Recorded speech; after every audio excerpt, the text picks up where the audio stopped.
have dancers. He's a kidney disease patient. He also has a story that he wants to share with you and that request. Thank you. These experiences, Yes. I think we do them in the other forum. Yes, we will also do that. We will. So that they don't take a lot of time. That's okay. That's So sisi tutaonana baadaye. Yes. Yes. Pamoja na huyu mrembo wangu. Yes. She's a beneficiary during NHF and now she's given birth in good times. We'll do it then. Thank you. Okay, tutamleta huyu mungwana. Hi. How are you, my dear? Very good. Thank you. Yes. Nilikuwa nimeweka huko alisikia.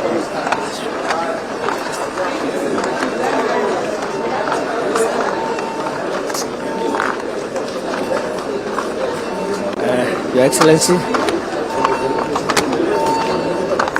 thank you so much, Your Excellency, our President, the Deputy President, Prime Cabinet Secretary, and so here is KEMSA. KEMSA, we are saying we have to contribute to universal health coverage. Our business is to ensure commodity security, so that the Hakuna Dawa syndrome that is in the heads of Kenyans is a thing of the past. So we are very happy to report within the last 3-4 years, we have managed to move from an order fill rate of 40 to 90%, over 90%. Actually, our target, Your Excellency, as we have agreed, is to 100%. So anything in public health over 95% is very good at the moment. So the Hakuna Dawa thing should go away. How did we reach there, Your Excellency? We said when we found KEMSA chasing 3,800 molecules to buy, then we said, we really need all this. So we started with our team and the county pharmacists, and we discovered we just need just about 500 SKUs. So we focused on smart buying on the 500, and again we asked ourselves, do we need to deal with the old policies where we keep stocks for 6 months? Then we said, no, shrink and grow. Keep stocks for 3 months and then grow. So that magically brought our order fill rate very high. So, Your Excellency, we have very serious visibility. We are not working in the darkness, end-to-end supply chain visibility. So as an example, we can at real time, this is a dashboard, see what our order fill rate is, how many orders we have, like the 984 orders, what is the value, the monetary value, over 500 million for those orders. We're serving about 855 facilities for that order, and in about 35 counties. And then it also tells us how much we have been able to push. The green one shows us we have pushed over 500 million to those facilities. Yes, Your Excellency.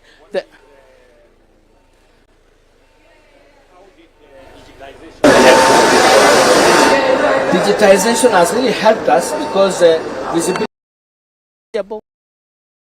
to be auditable, to be visible. So actually KEMSA, I can say, is fully paperless. Yeah, at the moment. So the next thing is now to hook into DHA so that we have one national LMIS for the country. So digitize facilities. The ones have said 855. How have you changed the delivery model? So on one side, you have digitization, helping in getting visibility and to the facility or to the counties. Your Excellency, KEMSA is the only agency that can do doorstep delivery, what we call doorstep. We don't deliver at the county or sub-county. The governors here know we deliver to the facility, to the... How did that change? What changed? Over time, we changed. For some time now, that has been the model. So we don't deposit anything at the county or sub-county. We deliver at the at the doorstep of the health facility. The time frame. Yes, sir. So, time around. Yeah, order turnaround time is the other thing that we measure, and we've also revolutionized that. By the time you order and the time it takes for the medicines or products to be at your doorstep, we have changed that. We have asked ourselves, when we came, warehouse was working like a normal office, 8 to 5. We said, is this not a normal office? Can we do a shift system from 7 a.m. to 7 p.m. with the same staff? So some are reporting at 7 and leaving at 4. Some are reporting at 10 and leaving at 7. So that actually improved our efficiency, and our order turnaround time has moved from 24 days to less than 2 weeks for the rural health facilities, from 20 days for hospitals to less than 10 days for hospitals now. Thank you, sir. Thank you, sir.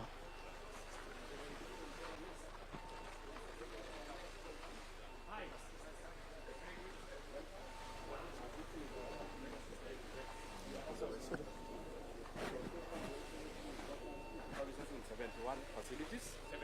71 facilities across the country, and that is in 31 counties. We've also been able to serve level 6 hospitals, that is KNH, spinal injury. We are supplying ultrasound, where we are able to do obstetric, abdominal, pelvic, and all body scans. So how many equipment have you supplied? We've supplied 71 equipment, Your Excellency. What is the cost of every equipment? This is fee for service. So the cost of every equipment is about 3 million, the whole package. Additionally, Your Excellency, we are providing consumables for the entire contract period, and we're also giving refresher training, both clinical and technical, to our service health providers. And now what we've also done, Who takes care of the maintenance? us. Maintenance is on us, Your Excellency. Provide Consumables, we provide maintenance, and then we also do training, both clinical and technical. we only pay for use. You only pay for use, fee for service. If we are bigger, tunangoja.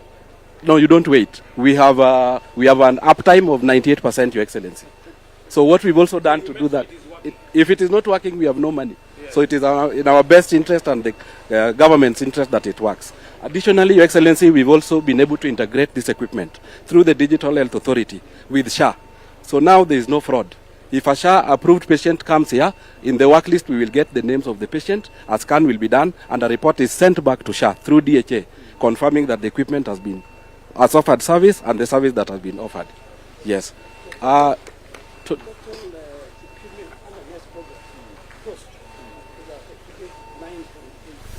Already supplied. In facility. Very good. Your Excellency, How many CT scans? How many ultrasounds? Your Excellency, this equipment has been able to offer 217,000 plus scans since inception. Yes, across the country. And the hospitals are those ones. Yes, those ones across the country. How many counties? 31 counties. Yes, 31 counties. Very good. Hello, how are you? Your Excellency, karibu. Salama. Safi kabisa. Welcome to NESP. I think we have Donald who will take you through the MRI. Welcome, Your Excellency. I think somebody should take us through all of them in one go. Okay. So we have MRI, In how many facilities? We have done 2 facilities now. 2 facilities. 2 facilities, yeah. On MRI. And linear at Kenyatta. Yeah? What about the other? We have the regular laboratory. Yeah, laboratory. Yes, laboratory. How many facilities? 609 equipments deployed. Yes. And 600. you can see the live transmission of all the facilities. 609, yes. This is what lab equipment? Lab equipments, yes. What is the lab equipment? Which are the lab equipment? We have the hematology machine, we have the biochemistry machine, we have got amino analyzer, mix of all the lab equipment in different facilities. Also, you provide the equipment? We provide the equipment, we provide the reagent, we provide the consumables. The consumables? Yes. And also the training and the servicing and maintenance for the next 7 years. Yes. Yes.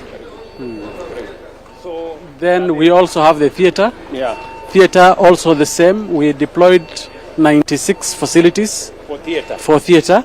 and currently we're also deploying more, up to 150 by end of this month.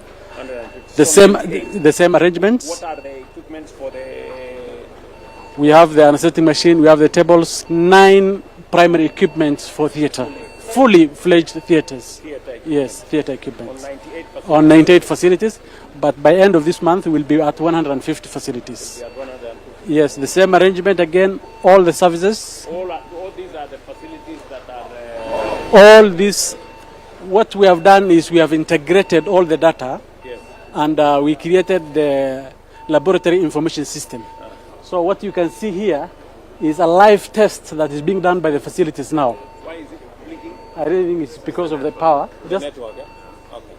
Just check him. How many have you done, for example, Kenyatta National Hospital? How many theaters have you Kenyatta, we have done 15 theaters. Moi, 15. Moi Teaching, we have done 9. Jaramogi, we have done 9. And One theater, sample is like how much? each, What to buy? the Entire equipment for one for one theater, is around 15 million. Yeah, 15 million. about 15 million. Yes, 15 to 20 million, because the highest is 20 million. Yes, 8 theaters. 8 theaters for Margaret. So 8 theaters, if you do 10, that's 150 million. That's 150 million. Which you would have, Yes. Your Excellency, And I thought you should know that lady for cancer. It's in her family. Her sister, as we speak right now, is a beneficiary of SHA at Coast General. This is us. how are you?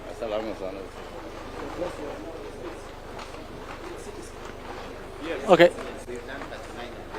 39 cities come Yes, in different facilities. in different facilities. What is the experience? I think so far the experience we saw is most of the patients who are coming for these services to either Kenyatta have now gone back. Yes, have now gone back. So it has reduced the referrals. Because of the highway and the many accidents. So if you look at the number of farms Kenyatta, we came the rate and the rate. About 70%.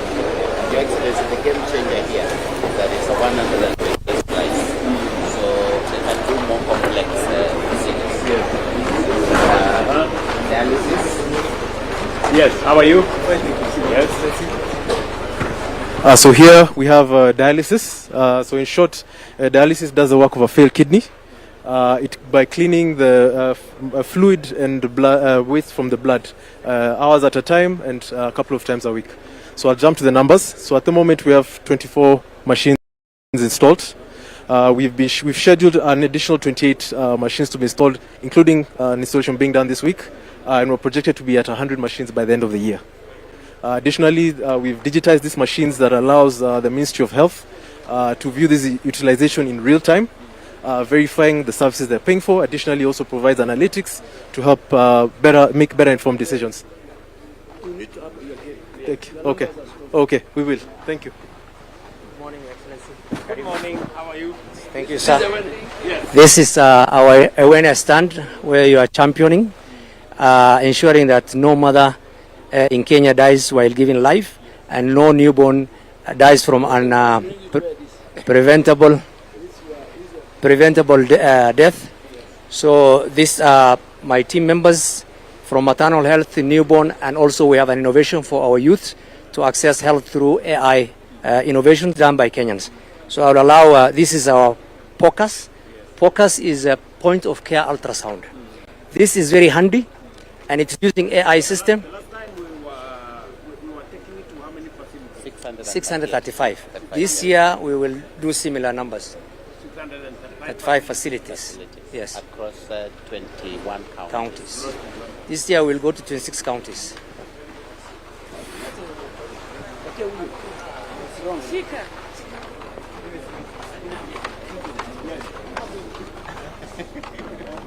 So these are the people who are dealing with the Ebola.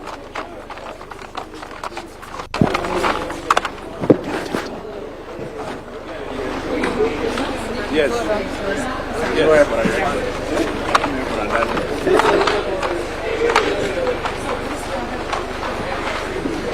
Yeah, Your Excellency, it's okay. Yeah, so this is the Kenya National Public Health Institute, established by the government as the health security agency, guiding matters of protecting the public against events of public health, effects of public health threats, sorry. So here we are going to demonstrate the outbreaks that we have been trying to respond to. In this current year, We have been able to respond to rabies, we have responded to chikungunya, we have responded to cholera and anthrax. Currently, we are responding to the dengue fever, which is in Garissa and Wajir. We already had 1,678 cases. We have also been responding to Mpox, 1,261 cases already, and measles outbreak that is currently ongoing at 463. As you're aware, Your Excellency, we have Ebola outbreak in DRC, and recently Uganda and France also reported cases. Two, yes. So there were 12, but it's done now. So now, so Kenya has not reported any case, but we have already tested around 196 samples that have come to our lab. Yeah, but all of them are turned negative. Yes, people traveling, others who have come to the hospital and have symptoms of Ebola, but presented to the health facility. And in our history taking, we demonstrated that they had either traveled to Uganda or DRC. We have already screened 420,000 cases and 20,000 people at points of entry. Yeah. All right.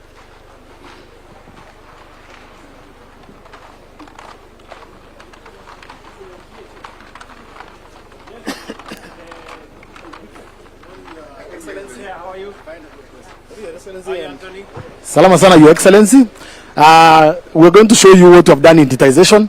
Remember, Your Excellency, one of the main problems we had on UHC is accessibility. And one of the first issues that was there is our public hospitals did not have the digital systems and digital infrastructure to be able to provide services. That's why even under NHIF, they used to get a mere 34% of the money.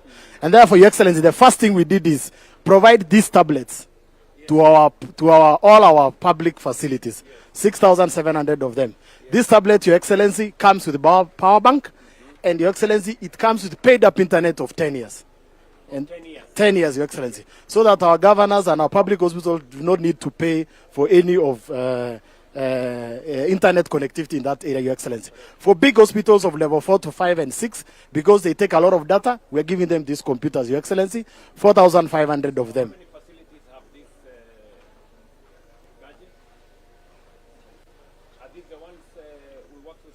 Yes. There are 6,473 out of 6,700. Few of them, others are still ongoing, Your Excellency. And you can see every county, Your Excellency. In every county, you have each and every how much we have distributed for them. For each facility and every. Yes, Your Excellency. And you can even see, Your Excellency, you can go as it is now. We are able to see how many are live now, because we also monitor. We do not allow anybody to use this device for any other purpose apart from for health. Your Excellency, the second, as we go that, you can move to the second one. So this is how the coverage looks like, and that is how Safaricom is giving us 2G or 3G or 4G in every of those areas. Your Excellency, the second area was the issue of data centers. Many of our public facilities used to have small data centers. For the first time, Kenya became the first country to have a sovereign cloud. This is where we centrally store the data for all our facilities and all health. And that is what we have done in supporting public facilities, Your Excellency, to be able. On our sovereign cloud. Yes. We have go-live sovereigns, and they're in 3 key areas in the country, Your Excellency, so that it will never go down. Your Excellency, after giving the infrastructure, we come in to give them the software, because they were also lacking the software. Dr. Mumo is here, and he will take you through what the facilities are able to see now, how many have we done, and he will also take you through, Your Excellency, what exactly they are able to see to be able to make decisions using data. Your Excellency, welcome. You promised, we delivered. And with this, Your Excellency, 95% of our facilities in Kenya are digitalized, all the way from level 2 to level 6. And you can see, for example, we have the map of Kenya here. This is how the distribution is of all the facilities. The facilities in the counties. So we have digitalized all the counties in 47 counties. Your Excellency, Kenyatta National Hospital is the first facility of its kind in Africa to be fully automated. actually paperless. Because now, even from this week, they are transmitting share claims through the electronic way. So we are proud to see, and this is real live dashboard, Your Excellence, whereby we are seeing the number of patients who are coming, who are admitted on real-time basis, Your Excellence. Your Excellence, also, we can see what is happening in real-time basis at the facilities. The governors here, they can even monitor the health workers, wherever they are, on real-time basis. Yes, Your Excellence? So you have Danisa County, Longisa, Bomet, Sasika, Poros. Yes, Your Excellence, yes. And you can see the health workers where they are, Your Excellence. In terms, the names of health, I mean, like now we have this one, Hassan, who have seen 29 clients this morning. You can always monitor what is happening in a real-time basis. And Your Excellence, you can see the number of clients who are being seen in every facility on a daily basis. So we promised, you promised, and now we have delivered. You can see the number of clients who have been seen through the system. Over close to 30 million clients have been seen through this. People have been seen through our electronic systems, HMIS, Your Excellence. Yes, and we have actually insurance. And you can see in a month, Your Excellence, we are having more than 4 million clients coming, our patients, to be seen through the electronic platform. So you promised, and now you can see we have delivered as a country. Thank you. Thank you very much, Momo. Your Excellency, here. Yes. Sorry. So Your Excellency, the third area is about logistics. How do we ensure our drugs are safe? How do we ensure that we're able to track these drugs? But Dr. Wamisha will take you through, Your Excellency. So good morning, Your Excellency. This is the new kid on the block in Digital Health Agency. So the starting point when digitalizing health products and technology is to have like a Bible, a dictionary on how we identify health products across the health sector. So what we have is a product catalog, the national product catalog, and that's what you're looking at. Everyone who's prescribing, dispensing, bringing in medicines must read from this product catalog. So for example, like this medicine is particularly there. We were designing as a package. What was Yes. No, the national. The benefit, yes, pharmacy benefit package. Exactly. So from there, we then move to health facilities need to be consuming this particular product catalog, and we are doing that through our Taifa Care Hospital Management Information System. The biggest question, sorry, yeah. Yes. What is the connection with KICC? Exactly. That's what I want to now take us there. So the hospital needs to order medicines from KICC. So it's and those medicines, it needs to first identify what is in the store. So the system has a pharmacy and stores module. So the pharmacist is able to see this is what I have in store. Then they are also able to now requisition, e-requisition to KICC through what we are calling the National Logistic Management Information System.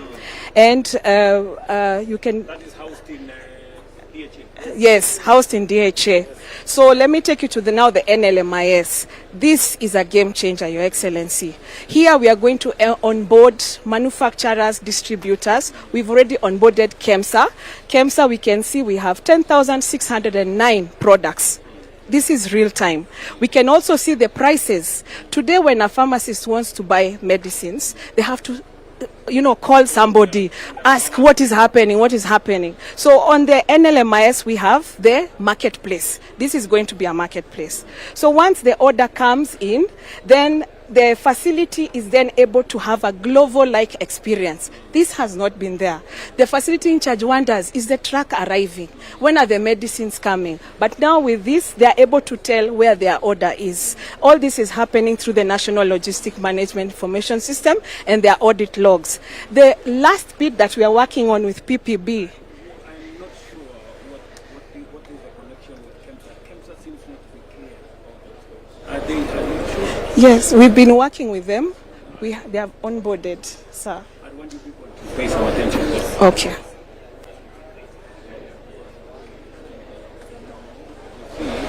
I don't think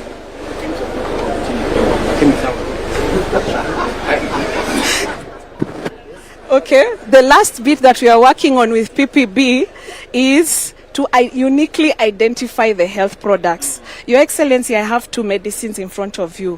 One has what we call the global standard, what is used to uniquely identify the product, and that is this. It's a data matrix that has got lots of numbers. Then this one doesn't have. Okay, it just has this barcode. We want all medicines coming to Kenya to have this, and we are working with PPB to ensure that this happens. We are currently in transition period, so we are starting with the ones that already have, but by 1st January, anything else coming in here must have this.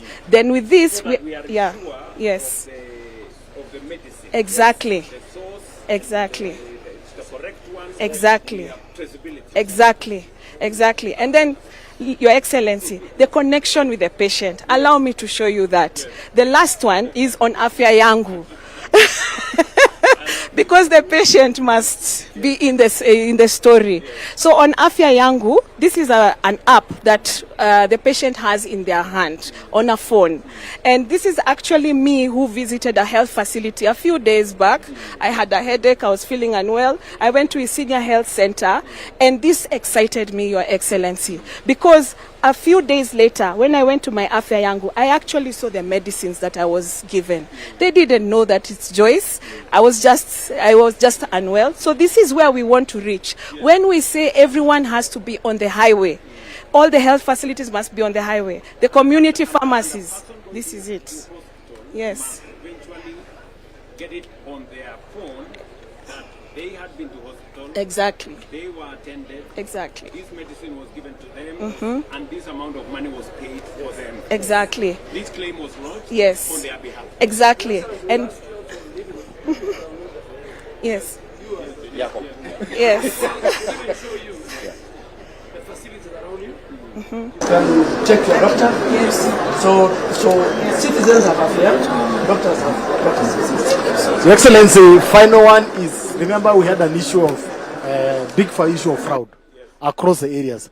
And we are using the AI engine, Your Excellency, to manage fraud. I want to give Dawe, Your Excellency, to take you through what we have been able to achieve so far. Your Excellency, my name is Dawe. Mzuri sana, Your Excellency. Asante. What we have been doing is Karibu. Nimekaribia Joyce. Yes. So what we do is we use big data to detect any anomalies in claims data. We use things to do with patterns detection. If a facility has 10 claims this month, how is it they have 1,000 the following month? And there is no public health emergency. We use things like provider collision. Why is a certain provider just working with certain doctors only? We flag out those cases, duplicate claims patterns. How is a patient in certain facility and the same patient is in another facility in Lamu? So those are the things the AI engine does. We pick up those cases. Previously, we used to do those cases post-payment. Now, SHA does not need to do that. We are able to flag those cases before even payment is done. We flag it off, we review it, we give to SHA for investigations. Currently, we can see the active threats, even as at today. We have, Nairobi is not, we are not saying Nairobi is a critical area, it's just the volume of business and transactions they are doing. This is as at today, we have about 45 fraud cases that have been picked up, about 2.5 million, followed by Mombasa and Nakuru. And then we are able to see the active cases as at now. If you allow me, Your Excellency, total active cases ahead of time, before any processing has been done. It's real-time fraud monitoring. Yes. So we don't have to do 18 months later, 1 year later, post-audit and say SHA has paid, yes. We don't need to do that anymore. So that's what the fraud engine is doing.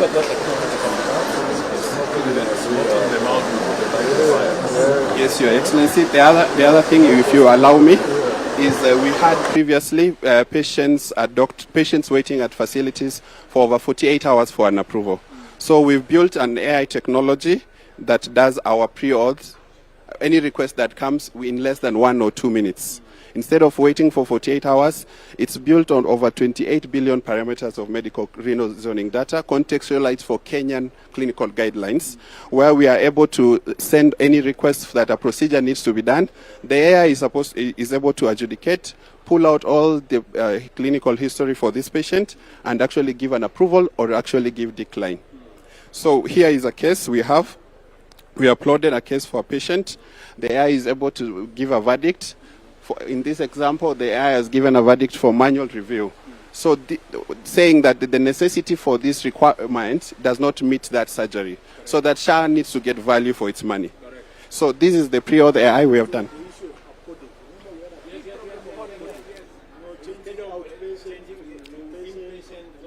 Yes.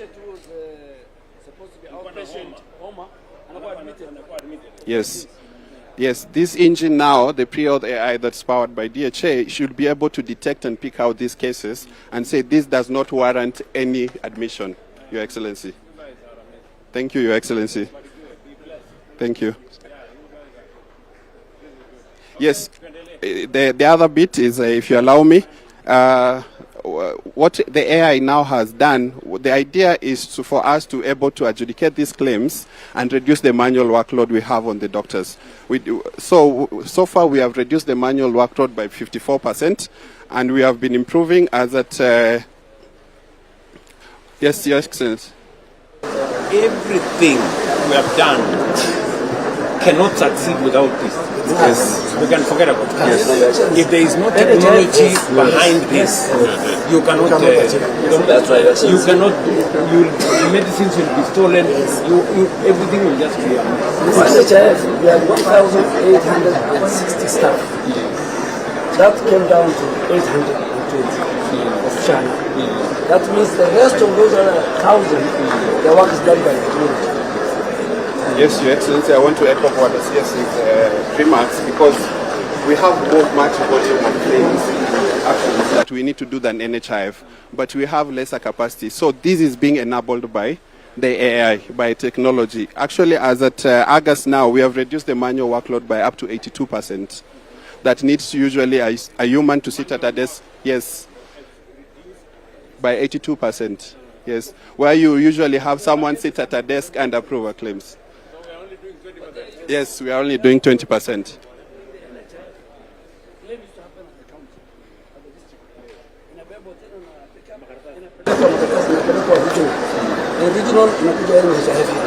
So all that was manual now. And that is why people they had dedicated staff working for them. Yes. You know, a facility pays somebody to just approve their things. Yes. Now we remove that familiarity from the process. We let the system do what it needs to do. The final part, Your Excellency, is we are collecting a lot of data on diagnosis. We are able to tell now currently what is the disease burden for Kenya. With the data we are collecting, and for interest, I will just take you to prescription, what Dr. Joyce has mentioned. Currently, there is a lot of work. Yes. Yes, Your Excellency. Agree on with certain people to use our data on some understanding. Yes, Your Excellency. We have the sovereign plan, they have to pay for it. Yes.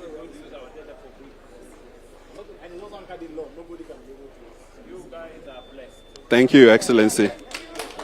Thank you, Your Excellency.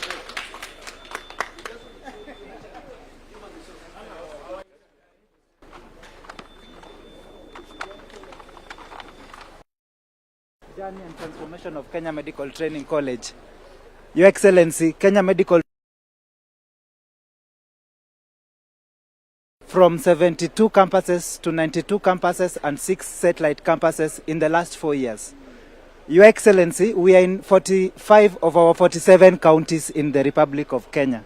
Your Excellency, we've increased the number of curricula in KMTC by 28.6%, from 98 curricula to 126 curricula to address the emerging issues in the health sector. Your Excellency, in 2024, you supported us to employ 620 employees. Majority of them are lecturers. Your Excellency, the student admission has risen by 37.2%, from 24,000 to 33,000, Your Excellency. Your Excellency, the student population has increased by 65%, from 54,332 to 89,586. Most of them, yes.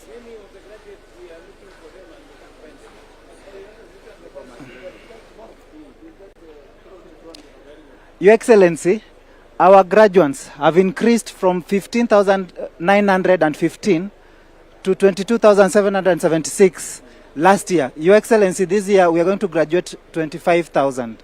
And we want to invite you, Your Excellency, for that graduation. Yes, sir. Thank you, sir. Your Excellency, you have supported us to have 29,641 students access HELP loan. Your Excellency, we now have 57 of our campuses undergoing construction for student accommodation. Your Excellency, labor mobility has also been a focus that your government is focusing on. And Your Excellency, we have increased mobility of human resources by 185% by moving from 1,000 to 3,095, and we want to move even further by collaborating with foreign governments like Germany.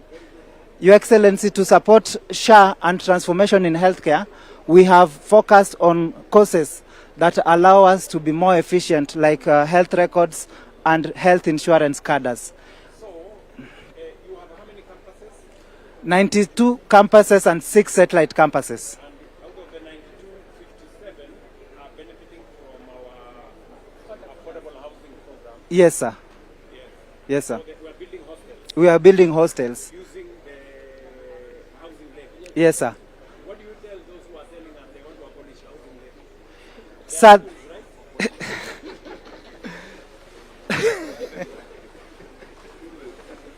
Your Excellency, this is one of the best transformation for us, because initially our students used to have challenges getting accommodation. You can imagine a student leaving Mombasa to get admission in Mumias and without pre-arranged accommodation and without hostels.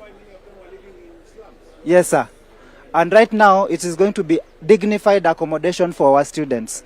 Your Excellency, to support Ewene, we have our programs that focus on reproductive health.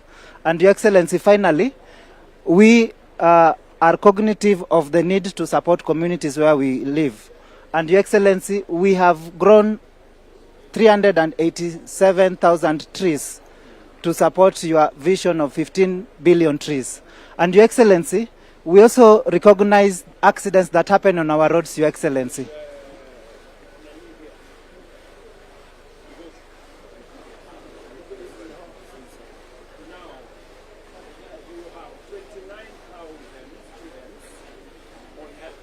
These ones have been supported by the program up to now. But now, Your Excellency, you have given us 392 million currently to support. What we need is 1.2 billion, but this is able to support us, sir. Yes, sir. Under the new, when Parliament passes tertiary education placement and practice act, yes, sir. we're going to cover all the students. Yes, sir. Thank you so much. That has been the major question for our students. And finally, Your Excellency, we have trained 11,200 border borders on emergency response to support during accidents on our highways. We had also agreed that we provide you some funding to hire more staff. Yes, sir. It's in the budget, sir. We have 1.92 billion. 1 billion out of it is for recruitment. 392 million out of it is for help, and 580 close to 1,200. Yes, sir. And most of it are going to be teaching staff. Teaching staff. Yes, sir.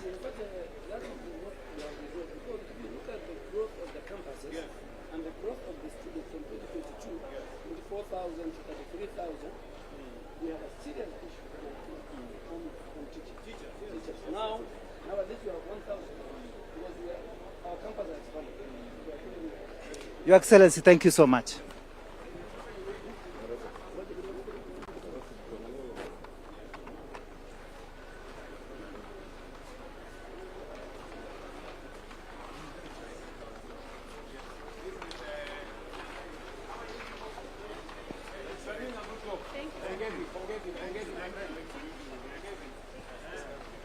I've been following what you guys very much. Thank you. How is tell me a few things. Thank you. Your Excellency, I'm Dr. Zainab, the CEO. I'm with my chair, Mr. James Wambo. James, about it? We have our facility 650 bed capacity. We, as you know, we opened our doors in 2019 during COVID. When we transitioned from COVID, we started with cancer care as our premium service. And okay, and we have so far seen over 127 treated patients, and yes. That is from 2022, not from inception. Yes. I also want to focus on open heart surgeries. Your Excellency, we do at least one open heart surgery every week, and sometimes two. So we have done 259. We have the largest critical care capacity with 69 beds, which are almost always full. Yes, so we provide surgical services, maternal and child health. We've started, we have a fully fledged renal services, but we've started transplant also. Your Excellency, our accident and emergency is a very busy center, and this is where we operationalize ECCIF for Kenyans who come in for emergencies.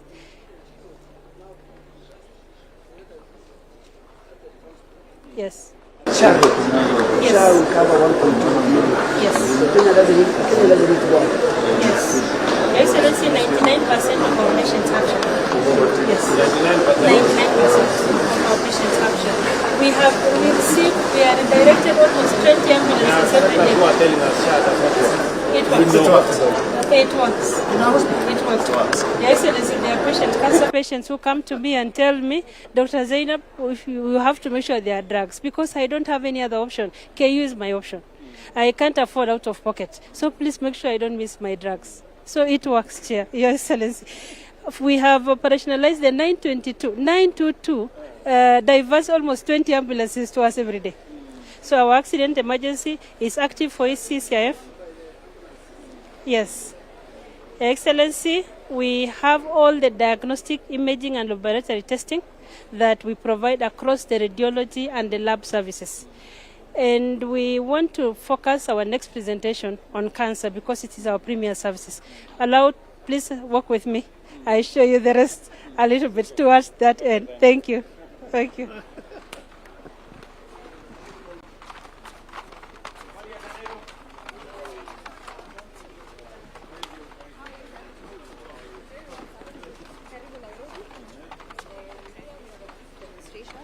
Of how we've integrated our services. Hi, how are you? Very good. Here we have a brief demonstration of how we've integrated our services from the facility to the community as well. And so in the community, of course, we have our CHPs who go around, but even at the facility, if you come, you will have a community desk that registers you if you don't have SHA. And then, of course, you will be referred. This is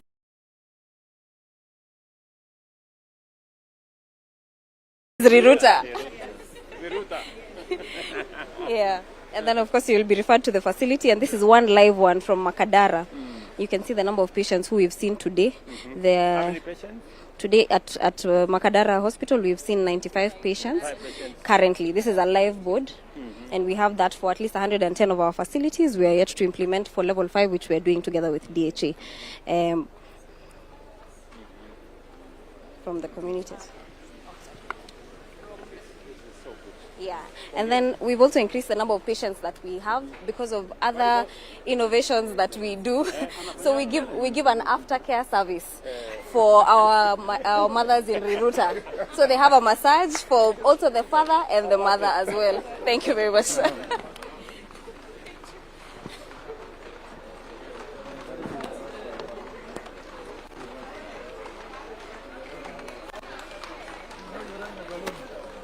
They get massage. Very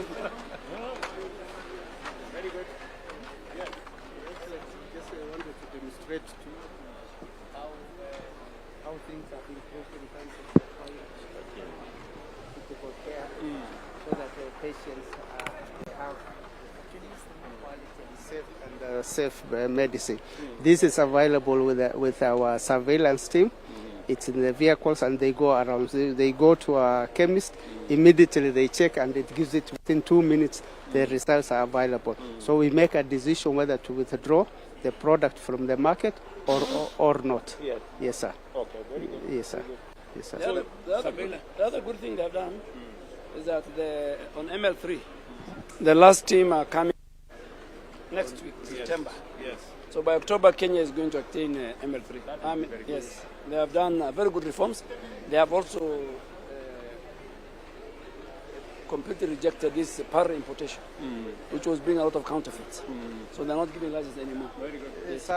Then your effort as the chairman of the African Union for manufacturing, a new state of factories are setting. They're in different stages, and I believe after that our import will come down by 30%. Yes, sir. Very good.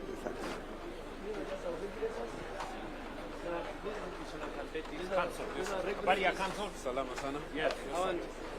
You're the one registering the doctors? Yes, all the doctors, the dentists and the health facilities, including the recent ambulance registration that we've done to enable the critical care part. Yes.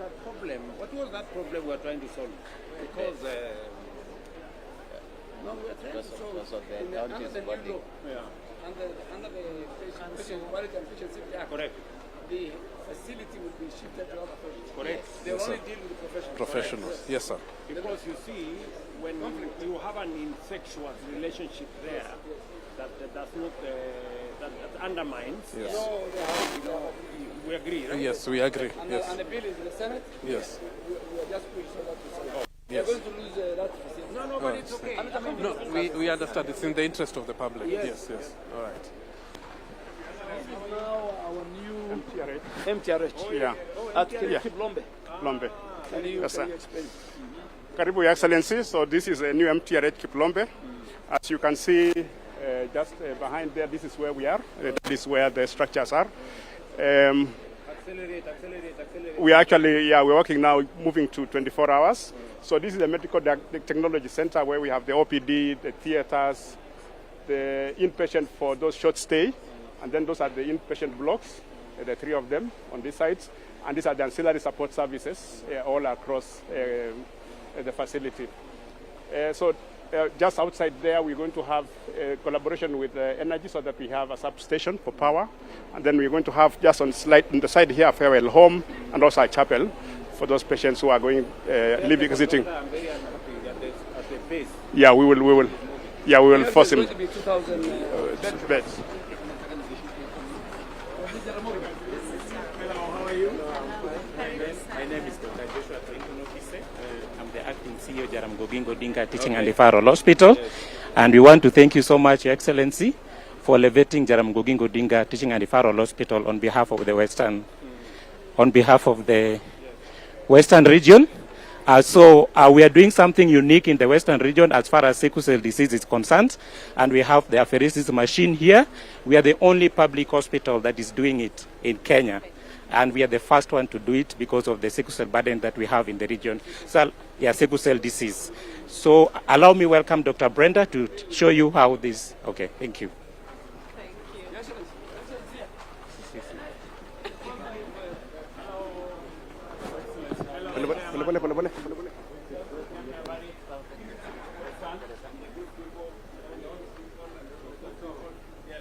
Welcome, Your Excellency. Your Excellency, we are talking about 125 years of Kenyatta National Hospital. We started 1901 with 40 beds. 40 beds. From there, we were renamed King George in 1952. Then we moved to, during independence, we were renamed after the founding father of this nation, Kenyatta National Hospital. Then we started training for midwives. Today we are doing specialized training for nurses. We also moved the university up to where we are. We want to appreciate you for the signing of the legal notice for the first time for Kenyatta National Hospital since 1987. And then we have moved. We came here. We had His Excellency, the Majesty El Selassie, coming here in 1964 at Kenyatta National Hospital. So now Kenyatta is established under what? It's established under legal notice, yes, Your Excellency, yes. Yes, we have your instructions to make it a bill, Your Excellency and the Deputy President. Now, these are the nurses of 19...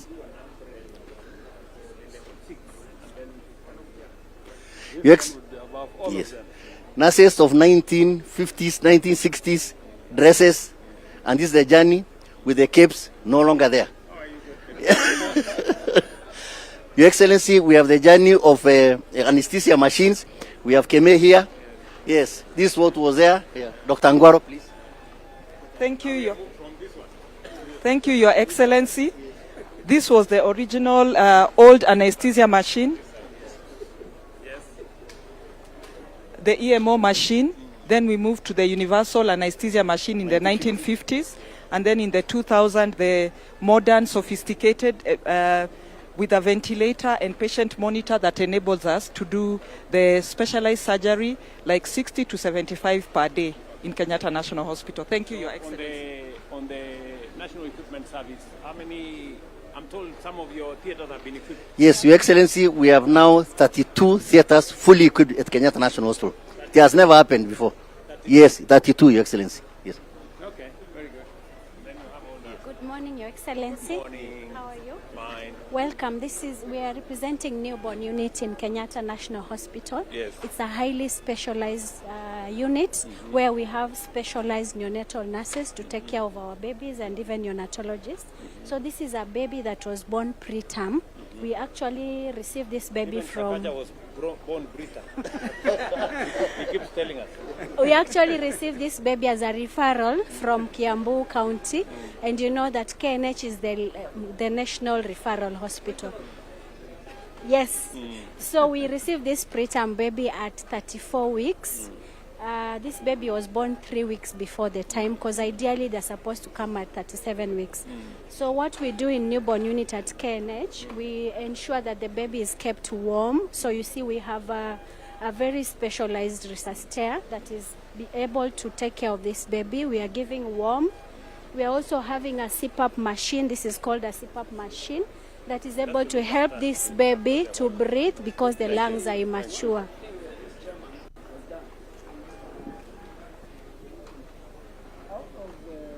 The ward, they raised from the private sector about 400 million, Your Excellency. We are renovating to the standard of Rahan, 10 wards, and we'll bring you on the November.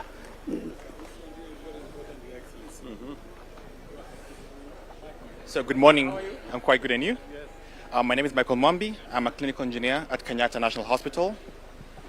Your Excellency, I am Melissa Alwach, a clinical engineer at the Kenyatta National Hospital. And Your Excellency, I'm Dr. Margaret Mwasha, a consultant prosthodontist at the Kenyatta National Hospital. We mean that we are engineers with now a medical bent, meaning that we started with basic engineering as undergraduate level. No, we had to go abroad for training. Yes. Your Excellency, we are advancing surgical care and prosthodontic rehabilitation, leveraging AI, digital health, and advanced medical technologies such as this 3D printer that you can see here to offer world-class medical services to our patients, not only transforming their lives, but giving them a hope where there was none. So, Kenyatta National Hospital is the first and only hospital in sub-Saharan Africa to have an embedded 3D printing point of care system, where when we work, we combine the engineering principles with clinical workflows to improve and optimize patient outcomes and patient care. Yes, thank you. Yes. Thank you.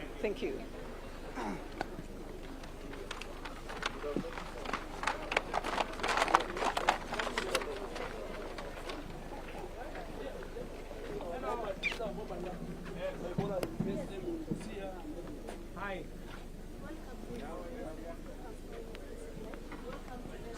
Laboratory Services. Welcome to National Laboratory Services. This is one of our mobile labs. We have 4. This is where high and dangerous pathogens are detected with BSL-3. We have some of these labs have been deployed to the border side for the region. We have 4. We have 2 at the border, Busia and Luahaga. We have this one here and in the national. We are using for the detection of the same.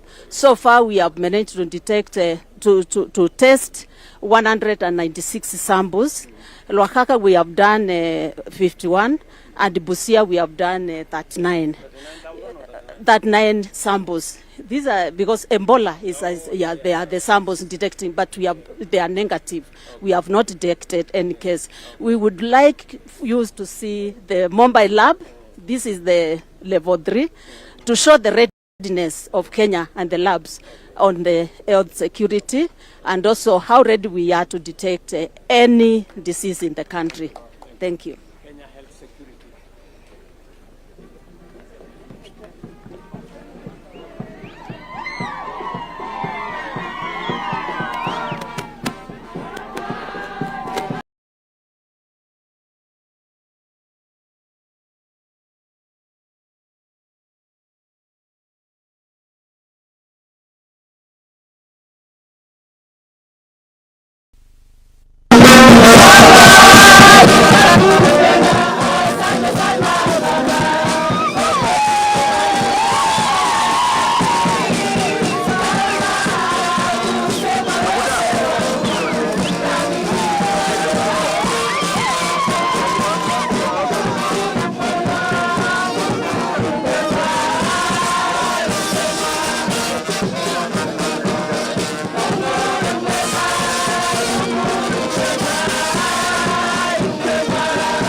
His Excellency the President. Tumkaribishe kwa makofi tafadhali.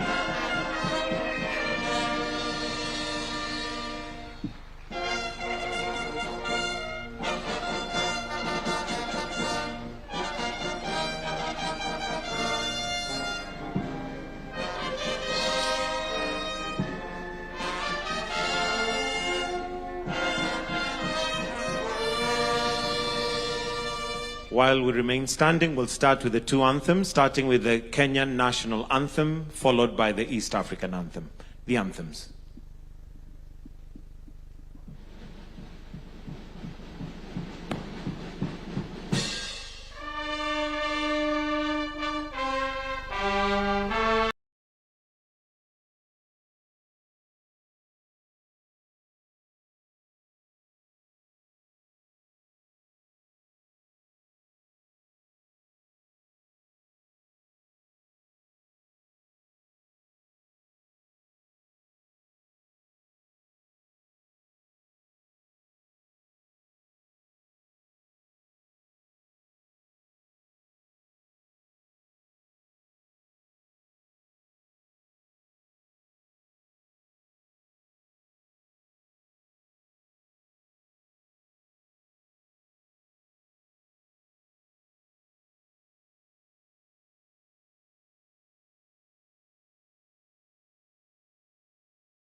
Allow me to invite Dr. Salim Hussein and Mr. Benjamin Murkomen to lead us in a short prayer for us to begin our session.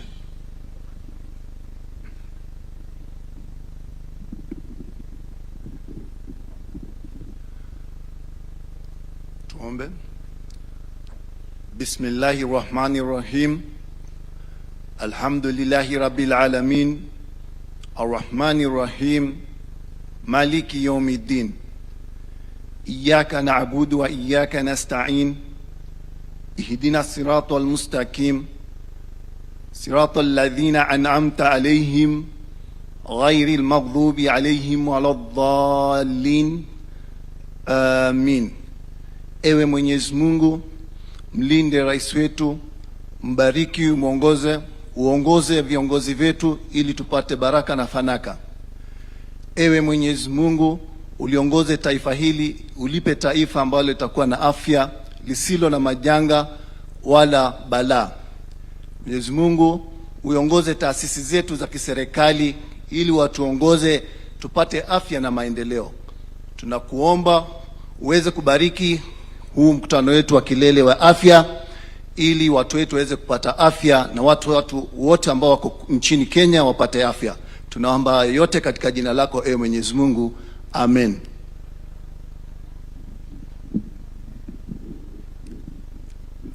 Let's continue praying. Heavenly Father, we come before you today with hearts of gratitude, acknowledging that all authority comes from you.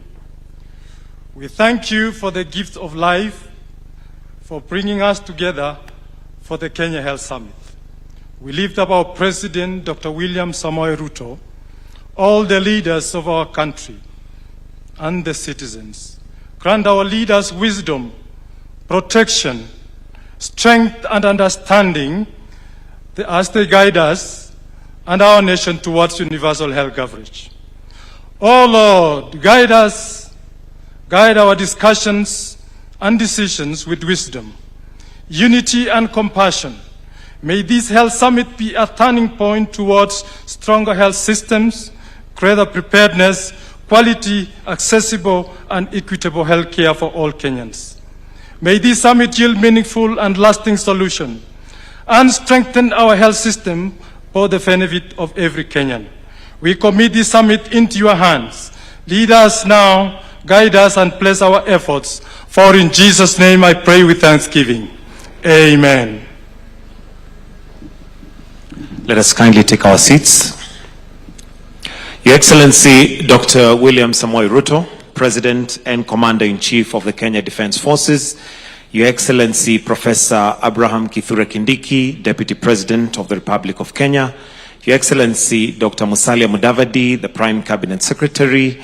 Honorable Moses Wetangula, the Speaker of the National Assembly, Mr. Gary Cornell, Resident Coordinator, United Nations, all Cabinet Secretaries present and Principal Secretaries present.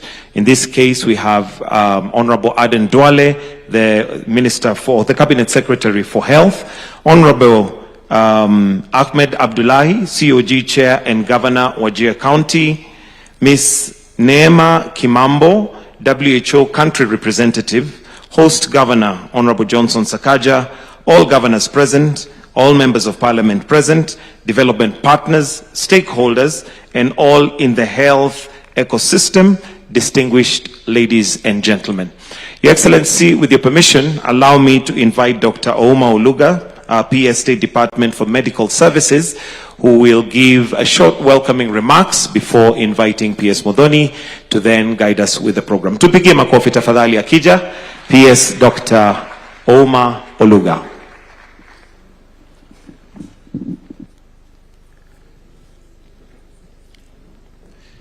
Your Excellency, the President of the Republic of Kenya, Dr. William Samoei Ruto, Your Excellency, the Deputy President, Professor Kithure Kindiki, Your Excellency, the Prime Cabinet Secretary, Honorable Musalia Mudavadi, Honorable Cabinet Secretary led by Cabinet Secretary for Health and all Cabinet Secretaries, allow me to ride on the protocols established by the State Function Secretary.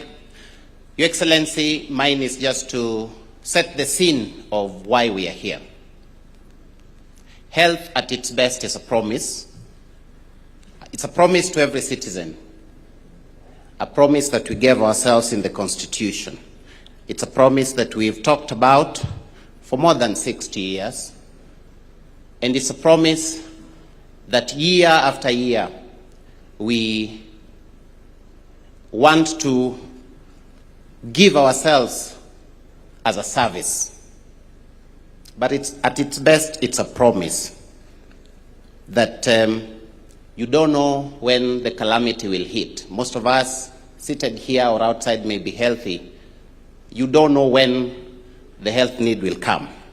Under the leadership of Your Excellency, the President, you have established reforms to turn that promise into a service, and to turn that service to be offered in a manner that does not ruin families financially, and in a manner that does not facilitate families or loved ones to die from causes that we can prevent. Your Excellency, that is the reason why you have directed that we come together as a nation so that we can unveil those reforms that you have established, from the policies to the legislative framework, to the implementation agencies, and to the deliveries. Your Excellencies, you've kept telling us that health should not be a privilege. It should be a right. It's a right that has been enshrined in the Constitution, Article 43, Part 2 of the Constitution. Your Excellency, it's now my opportunity to welcome everyone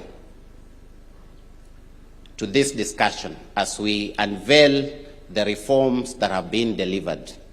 And those reforms that have been delivered so that health is given as a right, so that we turn the promise into a service.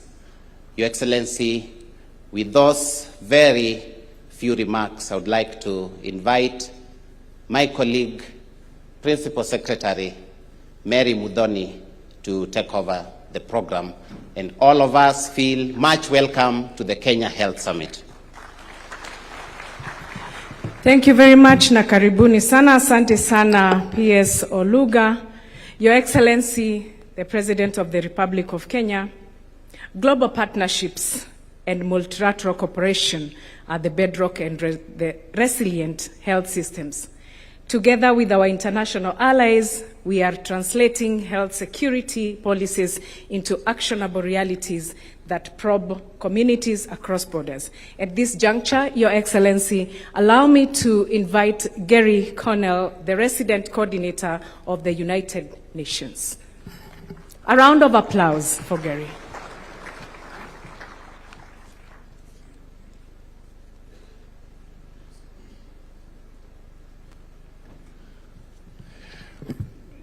Your Excellency, Dr.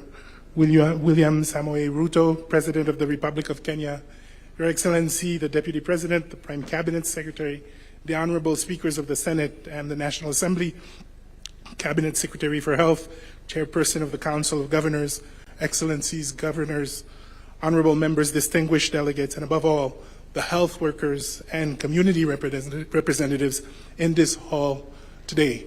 Good morning, and what an inspiring morning it has been already. I am honored to speak on behalf of Mrs. Zainab Hawa Bangura, Director General of the United Nations Office in Nairobi, who conveys her warm greetings to this summit, and to address you as Resident Coordinator on behalf of the United Nations family in Kenya. Thank you for convening the whole health system in one room. The national government and the counties, parliament, health workers, communities, faith-based and private institutions, academia, and partners. No single institution can deliver health. And a summit that begins from that truth, in my view, begins extremely well.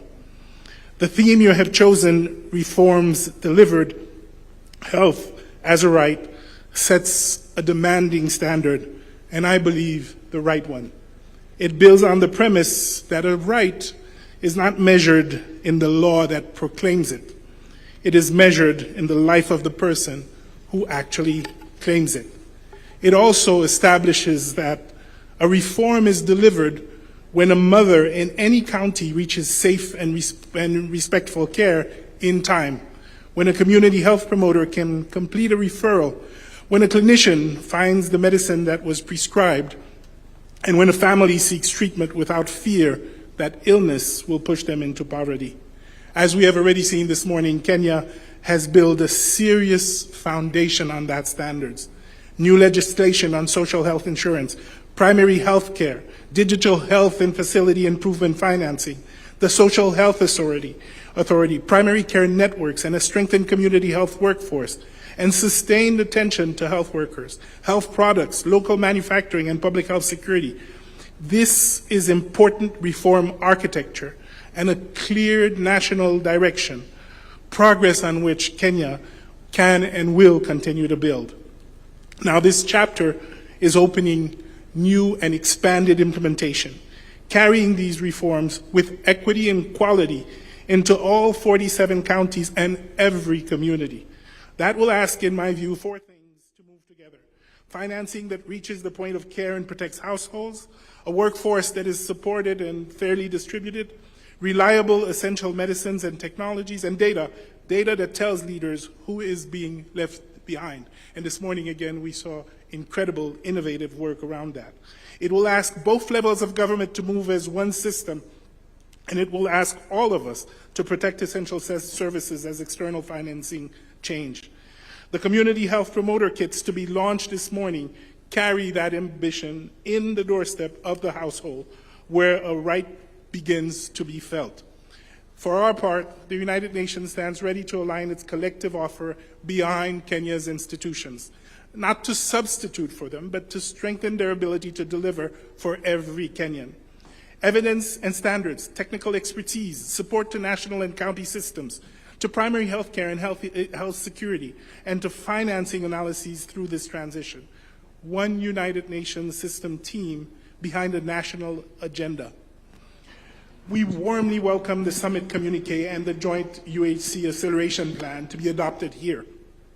Our shared hope is that they emerge focused, sequenced, and time-bound, clear about responsibilities at both levels of government, supported by partners, and open to the public accountability that turns commitment into trust. Now, I have spent my working life in health as a physician and a public servant, and it has taught me a lesson that has been long understood here in Kenya. Systems do not deliver simply because they are well designed. They deliver because people, and that's what we're seeing, leaders, health workers, communities, keep faith in one another. Kenya has those people in this hall and in every county. A right written is a promise. A right delivered is a country keeping its word. Mkutano huu na usiahidi Kenya kutimiza ahadi yake kwa kila Mkenya. Asanteni sana. Thank you very much. Your Excellency, the battle of universal health coverage is won at the grassroots. And strong intergovernmental coordination ensures that our nation health strategies translate into tangible and life-saving primary health care services. At this juncture, Excellency Governor Sakaja, utukaribishe, and then you invite the chair of the council.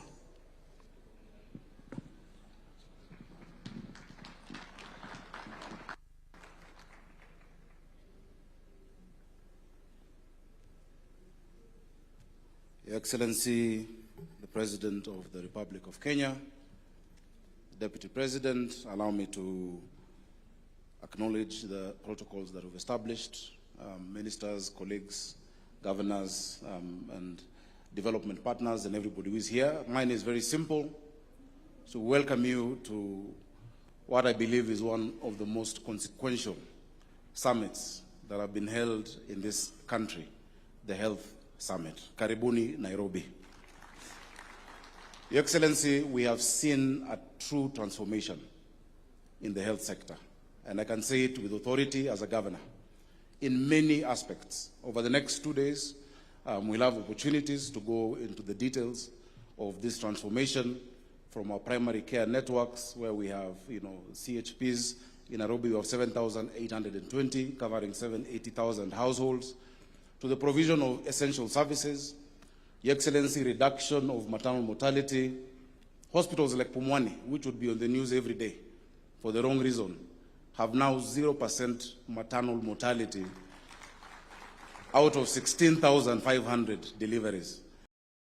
Your Excellency, we've seen hospitals like RUTO doing 100 deliveries in a month now.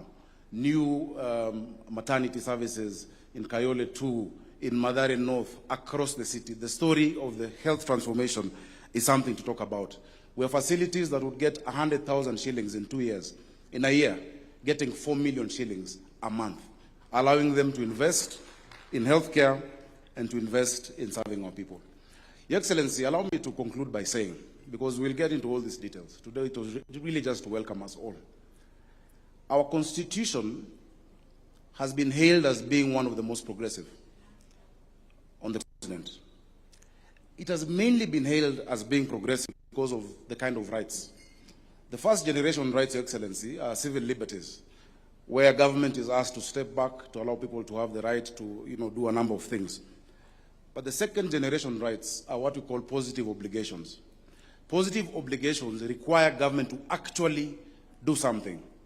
When people talk about constitutionalism in this country, constitutionalism is not just about maandamano or making noise.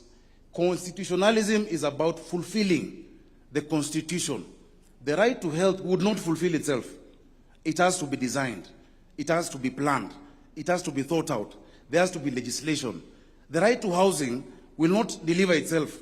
It has to be planned for. And Your Excellency, I can say, and I dare say, if there has been a leader who has fulfilled the Constitution of the Republic of Kenya, it is William Samoei Ruto, by these actions that you've taken. So people should not romanticize and preach on pulpits about Katiba. This is what Katiba is. Giving that right to every Kenyan, that health is no longer a privilege for the few. It is not a privilege for those who have money. That just because one person gets unwell, families have to sell their livestock, to sell their investments. What you're doing, Your Excellency, I believe this will be one of your most enduring legacies, the transformation of healthcare in our country. And I think our President deserves applause for what he's been able to do. Your Excellency, we are proud in Nairobi, in SHA. Mheshimiwa Moses Kuria was giving me an analogy because of the numbers we have. The most tech-savvy country in the world is Estonia, where we go to benchmark. The people registered in Nairobi and SHA are 2 times the population of the whole of Estonia. More than 3 million people registered and more than 1 million actively paying every month. And through the DHA dashboard, I can see who is self-employed, who is employed, and how they are doing. So we really thank you and want to really congratulate Mheshimiwa Duale. You have really led the way in healthcare. Your PSs, Oluga, who we are very proud of as Nairobi, and PS Mary Mudhoni. Allow me to also salute the thousands of community health promoters across the country who are bringing healthcare to the people. Before, we used to tell the people to go to hospital. These days with the CHPs, the hospital is going to the people. And that has reduced greatly the cost of health service delivery in this country. I'm sure that investment can be quantified by our minister and by the team here. Your Excellency, allow me at this juncture to invite the chairman of the Council of Governors to also come make his remarks and introduce the governors, the many governors who are here. Your Excellency, we have members of parliament, we have senators I can see, we have members of the National Assembly. I hope at some point they'll also get full recognition and introduction by the minister as he comes. Tupigie chairman wetu makofi tafadhali.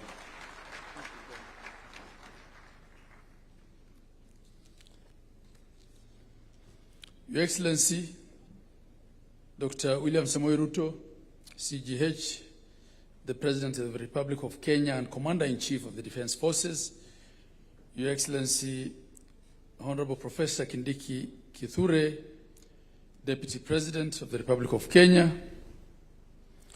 Your Excellency, Dr. Moses, Your Excellency, Dr. Musalia Mudavadi, Cabinet Secretary, Prime Cabinet Secretary, and Cabinet Secretary for Foreign Affairs, Your Excellency Dr. Moses Wetangula, Speaker of the National Assembly, All Excellency Governors, Cabinet Secretaries, PSs, members of parliament, development partners, ladies and gentlemen. Your Excellency, it's a great honor to join you at the Kenya Health Summit 2026 on behalf of the Council of Governors and the 47 county governments. I wish to appreciate the Ministry of Health for convening this important summit and for the continued engagement with county governments in advancing the health agenda of our country. The theme of the summit, Reform Delivered, Health as a Right, speaks directly to the responsibility we carry as leaders. Health is not simply a sector of government, it is a constitutional right and a fundamental determinant of social and economic well-being of our people. Your Excellency, we meet here more than 16 years since the promulgation of the Constitution of Kenya 2010, which fundamentally transformed our system of governance. Devolution has evolved from a constitutional aspiration into one of Kenya's most consequential governance reforms. Today, Your Excellency, our emphasis is that we can do so much for Kenyans in the health sector through coordinated intergovernmental implementation, functional service delivery, and measurable patient outcomes. And I want to confirm on behalf of the COG that we have actually achieved so much in the space of healthcare. We have achieved tremendous results over the past 4 years through your leadership, Your Excellency, and through the bottom-up economic transformation agenda, BETTER, which prioritized universal health coverage for all Kenyans. I wish to highlight, but just a few areas that demonstrate the progress we have made and equally the work that remains before us. In primary health care, over 107,800 community health promoters, CHPs, were deployed under a 50-50 shared financing model between the national and county governments. This has expanded health service availability at the primary level. Primary care networks, PCNs, have increased from 89 to 277. On health financing, Your Excellency, since the inception of the Social Health Authority, counties have cumulatively received 46 billion shillings, out of which 31.4 billion has been paid to hospitals through the Social Health Insurance Fund, SHIF, and 14.2 billion has been reimbursed to primary health care facilities. 98% of public facilities have been onboarded on the Social Health Authority share. Through collaboration between the two levels of government, 32.4 million people have been registered under the Social Health Insurance Fund, representing a significant increase from the 7 million people previously registered under NHIF. Counties have also strengthened emergency response with 304 of our ambulances out of the 506 that we run currently already integrated into the National Ambulance Dispatch System, improving referral linkages and timely response to patients requiring urgent and specialized care. Your Excellency, through your initiative under the National Equipment Service Program, NESP, the county governments have now specialized equipment at all levels. This has gone a long way in improving the capacity of counties to handle critical patients and other access to specialized care We now have MRIs, ultrasounds, blood equipment, blood chemistry equipment, you name it, in the most peripheral of places, Your Excellency. Through the UHC reforms and digitization, the Digital Health Authority has been able to distribute 42,300 digital devices across level 2 to level 5 facilities, processing SHA claims in all 47 counties. These are but a few areas that the reforms in the healthcare sector have greatly improved. Your Excellency, this summit is about consolidating gains, celebrating what we have achieved, taking stock, and charting out the way forward on what else needs to be done. We acknowledge certain challenges, especially in workforce gaps and industrial relations, and together we will work to solve those. Your Excellency, as the Council of Governors and the 47 county governments, we reaffirm our commitment to working with the national government, development partners and the private sector, civil society, health workers and communities to consolidate the gains thus far and to address the gaps that remain, as I said. Let this summit mark a renewed phase of cooperative governance, shared accountability, and accelerated implementation. Let's build on what has worked, confront what has not, scale innovation emerging from both the national and counties, and ensure that our reforms are felt where it matters, as it's already happening. Together, let's deliver a resilient, equitable, responsive, people-centered health system where quality healthcare is not a privilege but a right for every Kenyan in every county and at every level of care. Your Excellency, I want to conclude by observing that I have had politicians out there saying that the first thing they will do if they get into office is to scrap SHA. Your Excellency, actually one politician said, on day one, I'll scrap SHA. To replace with what? Your Excellency, your administration is doing its best to fix everything. I think what we have failed to fix as a country is the toxicity of our politics. I want to confirm that hospitals in the most peripheral of places today receive funding directly from SHA. And in many cases, and I've said this before, the challenge we have as governors is to control what they do with that money so that they're not using it to just do more pavements and more innovations, but use it to things that can actually help patient care. This would not have been achievable without SHA, Your Excellency, and without all the policy changes.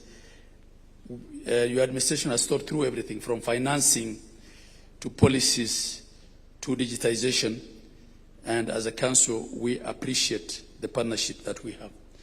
Your Excellency, let me just take a minute to introduce the governors who are here. Excellency Governors, you may just stand where you are. I hope I can see you.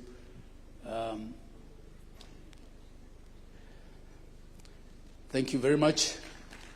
From the very end there, we have Professor Barchok, Governor Bomet.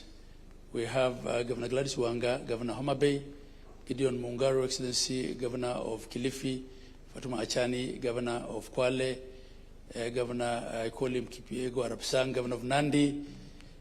We have Governor Simba Arati. We have our Chair of Health, Governor Abdul Samad Sharif Nasir. And we have Governor Wesley Rotich, Governor of Elgeyo Marakwet.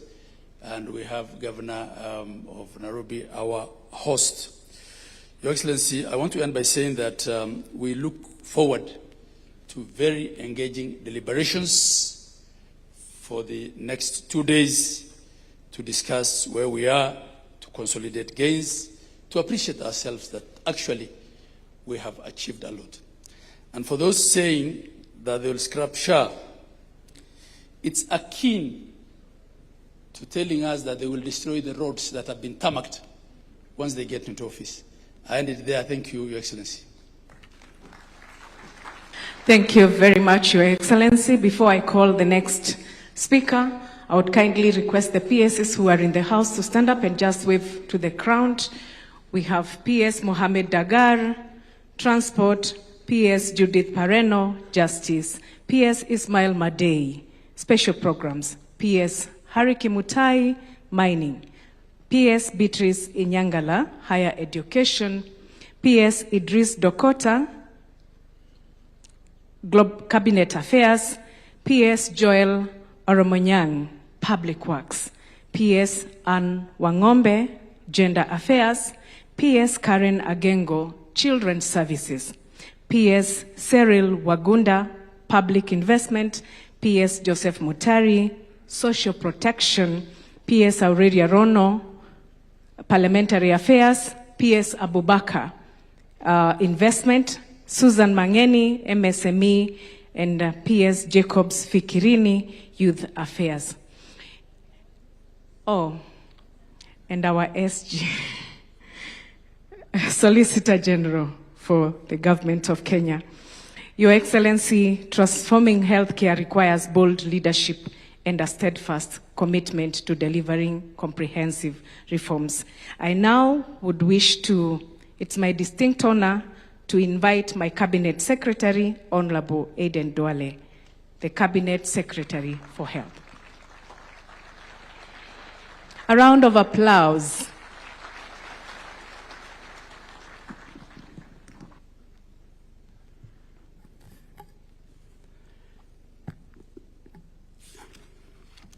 Your Excellency, the President of the Republic of Kenya and the Commander-in-Chief of the Defense Forces, Your Excellency, the Deputy President, Professor Kindiki, Your Excellency, the Speaker of the National Assembly and the Head of the Legislature, Speaker Moses Wetangula, Your Excellency, our Prime Cabinet Secretary, Honorable Musalia Mudavadi, Your Excellency, the Chair of the Council of Governors, Governor Abdullahi, Your Excellencies, Governors present, Cabinet colleagues, Your Excellency, the Cabinet Secretary for Housing, my sister Alice Ohome is here, the Cabinet Secretary for Tourism, Rebecca Miano, the Cabinet Secretary for Gender, the Cabinet Secretary for Environment, the Attorney General, my brother, the Cabinet Secretary for Sports, the Cabinet Secretary for Energy,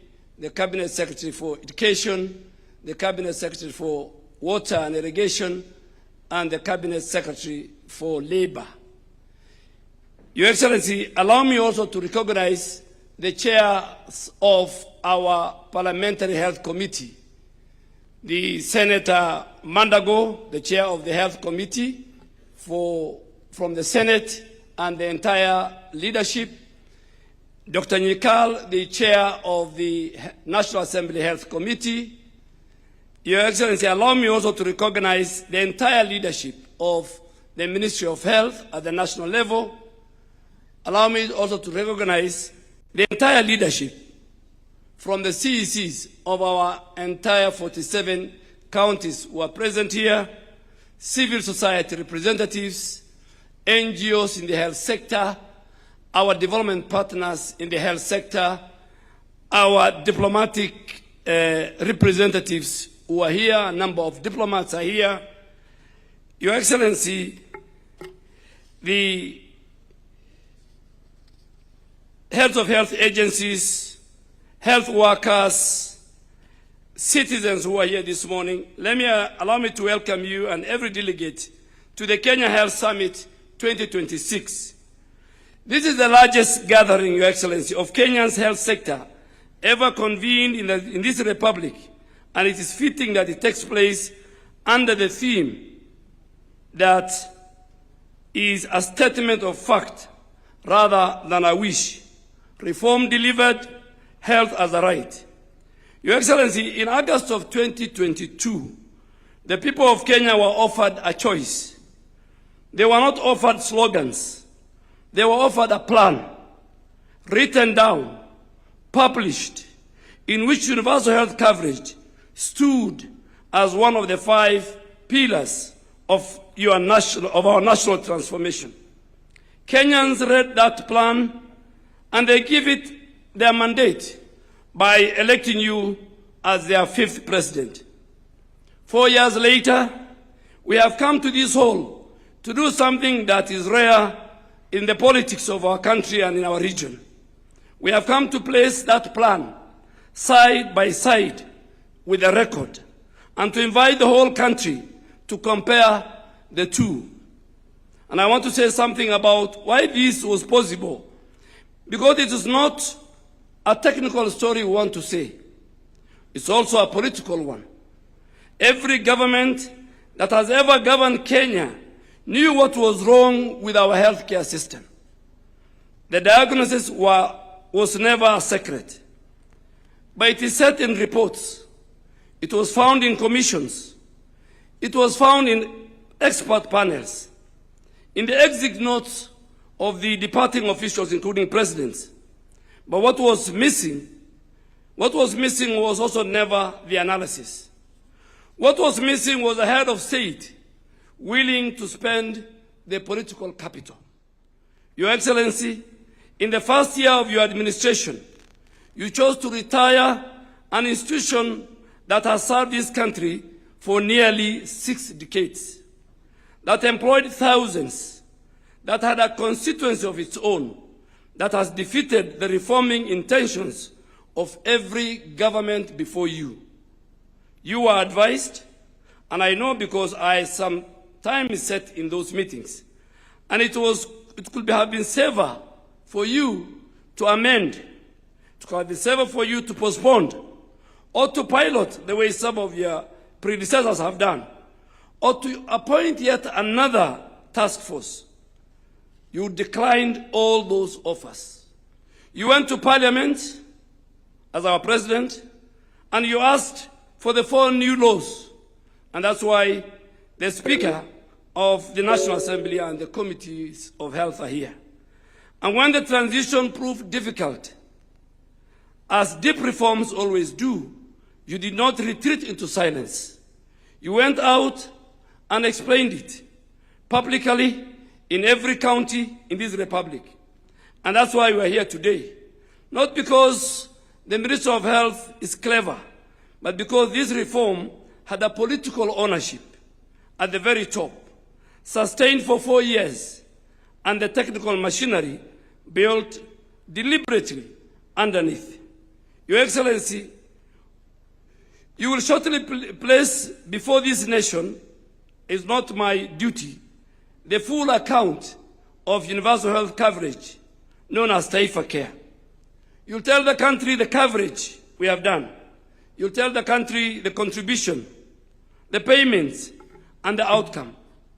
And allow me, therefore, Your Excellency, to report to this summit on 3 matters that fall directly to this ministry and which determine whether any of that money ever becomes care, the medicines, the equipment, and the people. Your Excellency, a health system on health commodity security. A health system is only as credible as the medicine on its shelves. When this administration came into office, the national order fill rate at Kenya Medical Supplies Authority stood at 35%. In plain language, a facility that ordered 10 essential commodities received fewer than 4. Today, that rate stands at 95%. We restored the authority's balance sheet by recapitalizing KEMSA through 10 billion shilling credit facility arranged with one of our commercial financial institutions. And we did that because there's no supply chain in the world that functions without working capital. We have operationalized the Embakasi Supply Chain Center.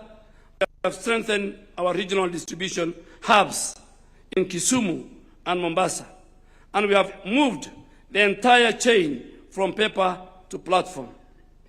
Your Excellency, today KEMSA supplies more than 11,400 health facilities, and 54% of everything it distributes goes to primary health care at level 2 and level 3, the dispensaries and the health centers, where most Kenyans seek care. What this means for an ordinary Kenyan, Your Excellency, is very simple.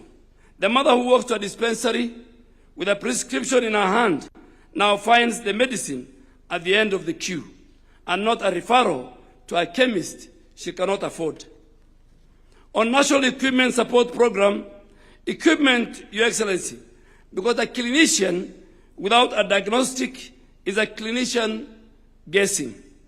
Under the National Equipment Support Program that you introduced as one of the key pillars of universal health coverage, as of 30th July 2026, we have installed medical equipment valued at 9.68 billion shillings in 251 health facilities across our 44 counties, showing 239 county facilities and 8 national facilities. Let me be very specific about what that means at the bedside. It means 36 CT scans, it means 2 MRI machines, it means 52 digital X-rays, and it means 72 ultrasound machines that have been provided. Consider what that changes. Not long ago, a Kenyan who needed a CT scan had 2 options: travel to Nairobi or go without a diagnosis. Today, that equipment is available in the great majority of our counties, and it's paid for by Taifa Care, not by the national government and not by our county governments. Over the last 4 years, this government has deployed 24,573 healthcare interns to all the 47 counties, Your Excellency, at an investment of 19 billion shillings. An annual placement has risen from 3,373 in the financial year 2022-2023 to 6,800 in 2026, nearly doubling the single admission for our young graduates from our colleges. This has allowed young Kenyans who for 4 years ago could have completed their training and go home to wait, get a placement. We have also sponsored 262 medical registrars across 35 specialties, so that counties who have never had a single specialist are now growing their own. We have released 3.5 billion shillings to settle the accrued basic salary arrears owed to our doctors. Under your direction, we are employing 5,000 additional nurses and midwives are being recruited. All these happened under your leadership, Your Excellency, in the last 4, and we will showcase them as the 2-day health summit progresses. Your Excellency, allow me now finally to acknowledge our partners in this work. To our Excellencies, the governors, health is a devolved function, and every figure that will be quoted in this hall was earned in a county facility by a county staff. This reform has been a genuine partnership between the 2 levels of government, and I want to thank our governors for that. To our development partners who have stood with us, Kenya, through a very difficult period of global health financing, thank you for the confidence you have shown in our healthcare system. To our private and faith-based providers, our professional bodies, our unions, you are inside this system, not outside, and this reform is stronger for your involvement. And to the Kenyan healthcare workers, who are here and those who are listening to us, who are the reason any of this, who are the reasons that a patient reaches them at any time. This government sees you. Tomorrow, this summit devotes an entire plenary to your future. Over the next 2 days, Your Excellency, we will do an examination of our healthcare financing, primary health care and community health, human resource for health, health products and technologies, health security, digitization of the healthcare system, and our specialized and referral services. Her Excellency, the First Lady, will do a session tomorrow on maternal and newborn health at the plenary. We will close, we'll have the Deputy President who will run another plenary tomorrow afternoon before we have a joint plenary where we want to listen to the people of Kenya, and His Excellency the President, as a listening leader, will be sitting in that forum. Your Excellency, just to conclude, tonight we have the Town Hall Health Summit, and we want to answer all the questions. We want to answer all the questions concerning the healthcare system in Kenya. We want to answer all the fake headlines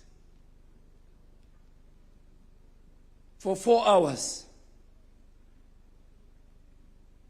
Because as I said, we had a plan, and now we are presenting the record so that the people of Kenya can compare what we promised, what we planned, and what we have delivered as of now.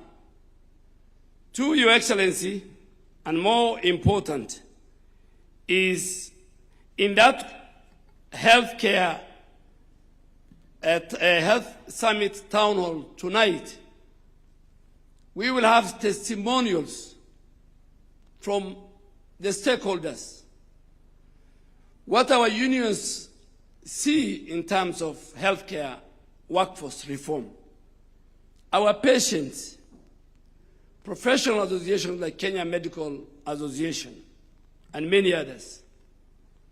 Our governors will be there. The entire leadership of the counties will be there. But Your Excellency, just to answer some of the basic questions that we have been asked, is that the architecture of universal health coverage, at the bottom is the primary health care, which is fully funded by your government. 27 billion in the last 2 financial years. 19 billion in this financial year. Why do we invest in primary health care? We invest in primary health care because 70% of the disease burden in our country is at the primary health care. And Your Excellency, with those many, many remarks, it's my honor and duty to invite the Speaker of the National Assembly to come and give us remarks on the role of the legislature in the delivery of healthcare system in our country.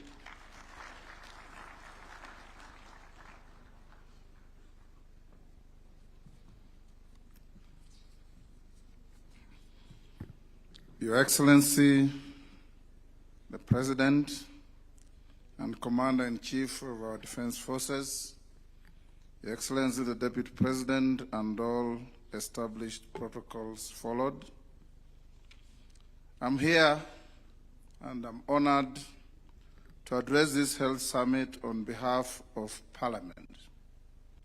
Your Excellency, over these 2 days, delegates will speak of hospitals, will speak of funds, will speak of medicines and equipment, will speak of systems, will speak of outcomes.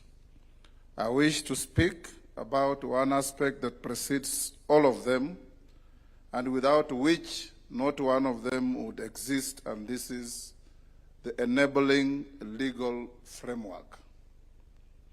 Your Excellency, Article 94 of our Constitution provides that the legislative authority of the Republic is derived from the people and is vested in and exercised by Parliament.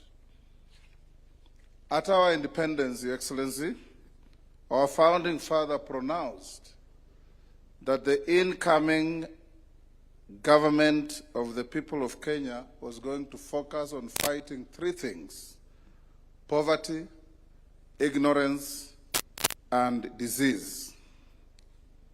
Over the years, efforts have been made in the health sector to achieve the war against diseases. In 1966, the National Health Insurance Fund was founded, and later in 1998, it was cemented into an Act of Parliament as NHIF, primarily to provide for medical cover for formal and informal sectors. The fund was operated by the National Hospital Insurance Fund Board of Management, and it relied on tiered flat-rate monthly deductions as its contributions rather than proportional income scaling. Over the period, Your Excellency, the NHIF faced massive systemic corruption, losing billions of shillings through ghost clinics, inflated claims, collusion between rogue medical facilities and state officials. The reform journey that your government started, Your Excellency, has had the effect of addressing all this. Whenever you speak to any member of Parliament, Your Excellency, you'll hear always the same story. Desperate families calling at midnight about hospital emergencies and their attendant bills, their names being forced on fundraising committees and cards that are circulated without their knowledge, standing at hospital gates negotiating for the release of a patient, and at mortuaries negotiating for the release of bodies to their loved ones. Parliament understood the necessity of reform because parliamentarians have constant interaction with the needy in the population. The Departmental Committee on Health in the 12th Parliament had recommended, as it exited on the 8th of June 2022, that its successor should establish a facility improvement fund for county public health facilities. Section 104 of the Health Act of 2017 had also directed that legislation on health be enacted within 3 years. That instruction had remained unfulfilled. The National Hospital Insurance Fund, born in 1966 and governed by the 1998 Act, had long since been overtaken by the structure of our economy and dynamic social needs. So, Your Excellency, when you brought this agenda to the House of Parliament in your administration, you found an already convinced Parliament. Parliament had been waiting for the executive to act, and it took courage from 1963. All successive governments had made half-hearted attempts to achieve what we now have in our country. In the year 2023, Parliament considered, interrogated, amended, and passed 4 statutes, which Your Excellency assented to on the 19th of October of the same year. These were, first, the Primary Health Care Act, number 13 of 2023. It established for the first time in our history a legal framework for the delivery and management of primary health care through primary health care networks, and it placed our community health promoters on a statutory footing rather than leaving them to the whims of successive government initiatives. The second was the Facility Improvement Financing Act number 14 of 2023. This, anchored on Article 207 of the Constitution, permits a public health facility to retain and manage the revenue it generates. In plain language, money earned at a dispensary in Kimilili or Kilifi or Kacheliba is now spent and ought to be spent at that dispensary. The third piece of legislation was the Digital Health Act number 15 of 2023. It discharged the unfinished obligation of the Health Act of 2017, established the Digital Health Agency, mandated a comprehensive integrated health information system for the whole Republic, and gave every Kenyan statutory protection over their personal health data. The fourth, the Social Health Insurance Act, the much talked about SHA, over which yours truly here was taken to court 6 times. It now, together with it establishes 3 public funds for primary health care, for social health insurance, and for emergency, chronic, and critical illnesses. 4 statutes passed in one session of Parliament, Your Excellency, was unprecedented. It is the most consequential body of social legislation enacted by any parliament in Kenya since independence. Far-reaching reforms are not always readily embraced and accepted. These 4 health bills were met with robust public debate. There were those who benefited from the gaps, flaws, and shortcomings of the status quo who did not welcome the reforms. These were in the minority. The majority of Kenyans saw this as a right trajectory in mitigating the myriad challenges that the health sector faced, and saw these legislations as a Damascus moment for our health sector. As we speak today, the number of Kenyans registered under the universal health coverage being a whopping over 30 million compared to about 8 million under NHIF will convince every doubting Thomas on the vision and foresight that informed these reforms. Numbers do not lie, and in law we say, res ipsa loquitur. Things speak for themselves. Under the Constitution, Parliament appropriates and divides revenues between the 2 levels of government. It then has the mandate to ensure prudent use of those resources so that Kenyans get value for their money. I want to assure this summit that this is a duty that Parliament holds sacrosanct and will discharge without fear or favor. Parliament shall always ensure that any person or entity entrusted with management of public resources is accountable to the letter. Your Excellency, ladies and gentlemen, there are cases within the laws I have cited that require no financial contribution from citizens.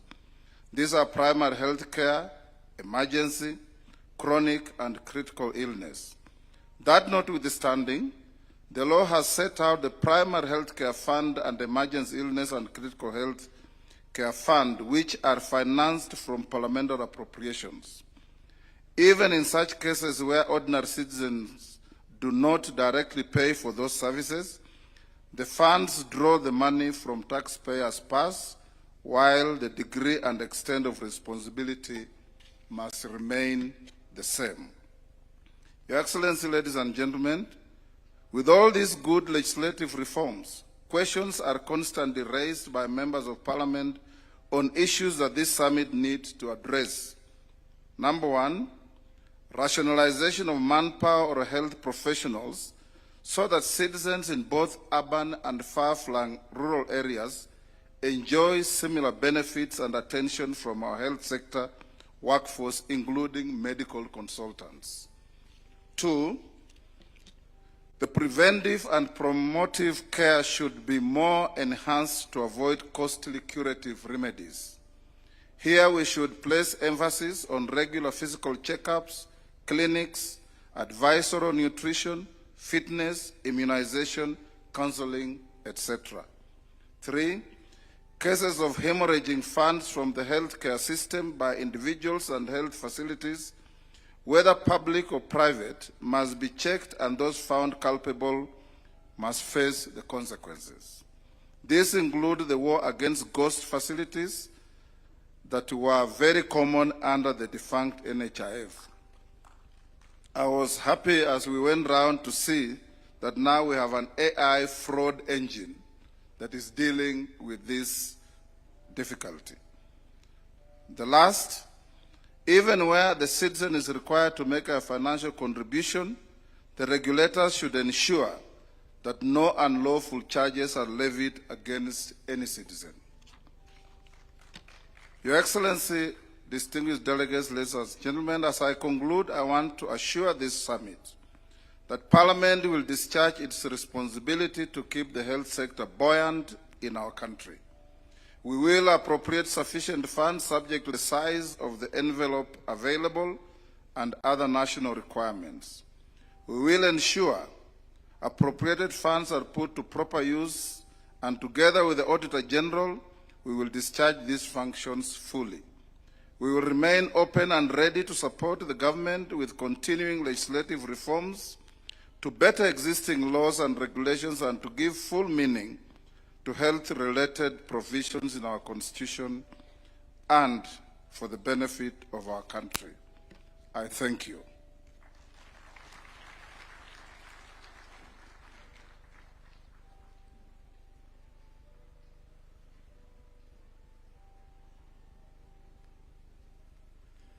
Your Excellency, distinguished delegates, now it's my honor and duty to invite the Prime Cabinet Secretary to take the program from here.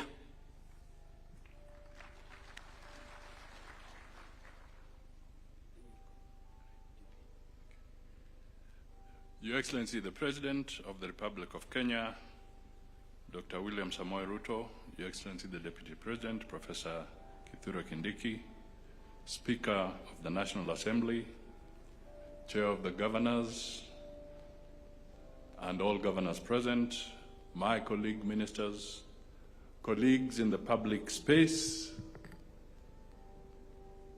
members of the private sector, medical practitioners, distinguished ladies and gentlemen. Your Excellency, mine will be very brief. This summit is extremely significant. It is a summit that has brought us here so that we can acknowledge a very important thing. That is that the transformation, the delivery in our health system today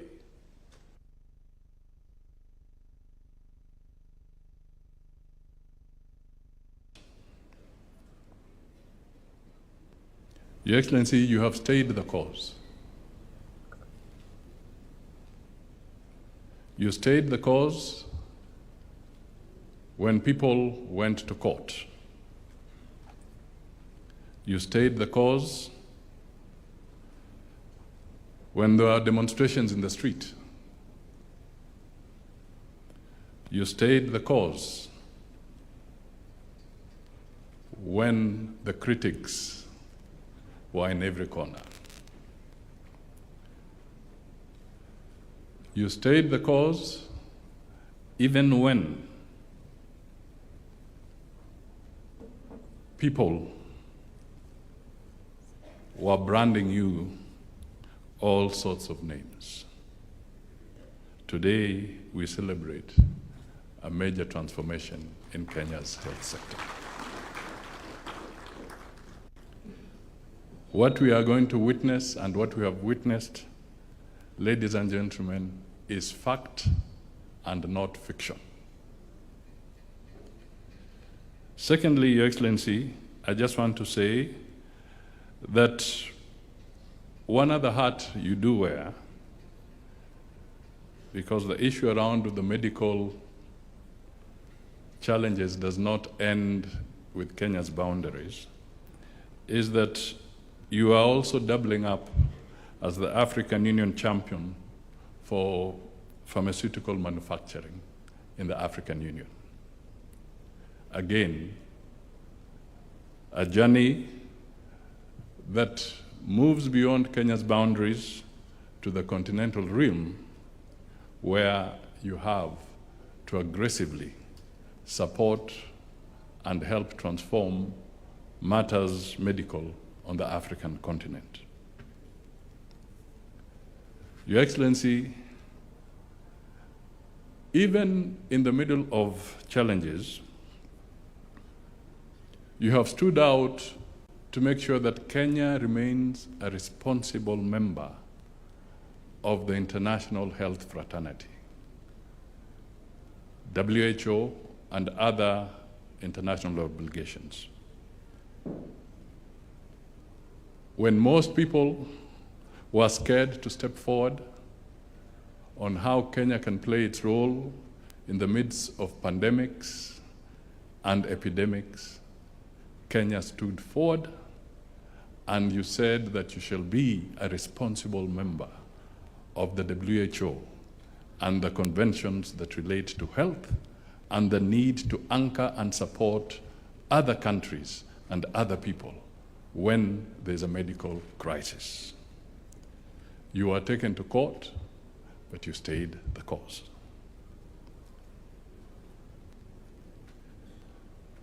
Your Excellency, Kenya is slowly but systematically emerging as a medical mecca in the region. The investment that the Ministry of Health is putting in place through the leadership of Duale and his team, the forthrightness, the consistency you have put forward on matters health is systematically and surely transforming Kenya into a medical hub in the region, and that is something that we all need to cultivate and be proud of.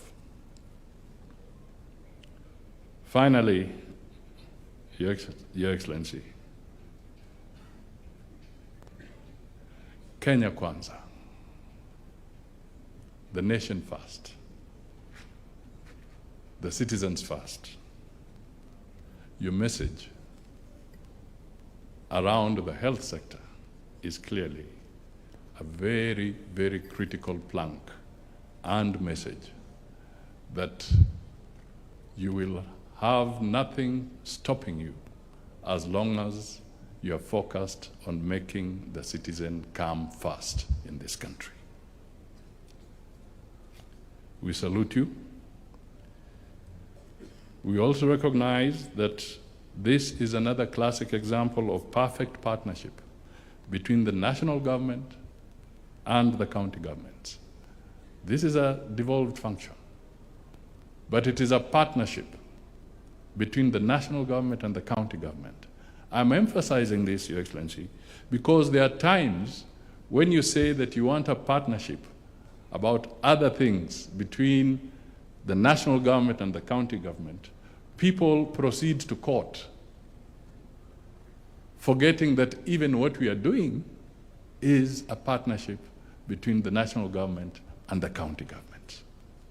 The two levels of government must work together all the time. Let me end by recognizing members of the diplomatic corps who are present. Those of you in the room, please just rise so that we can acknowledge you. I'll not attempt to go by name or country, but thank you so much. Most of you are not just diplomats here, but you're also partners in this journey. Thank you so much for being present.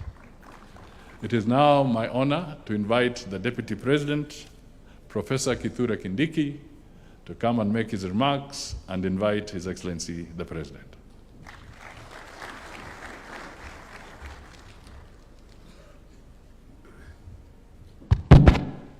Kenya hoye! Kenya hoye! Mr. President, Your Excellency, colleagues, today is an important day for our country. We have struggled since our country was established to create a good country. We have struggled to modernize our country and improve the quality of life of our citizens. 16 years ago, we adopted a new constitutional order. The summary of that constitution envisages a Kenya which is democratic, but also a Kenya where the citizen is empowered economically.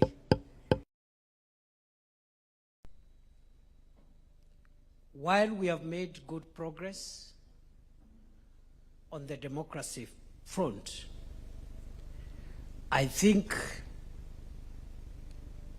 Your Excellency, the last 4 years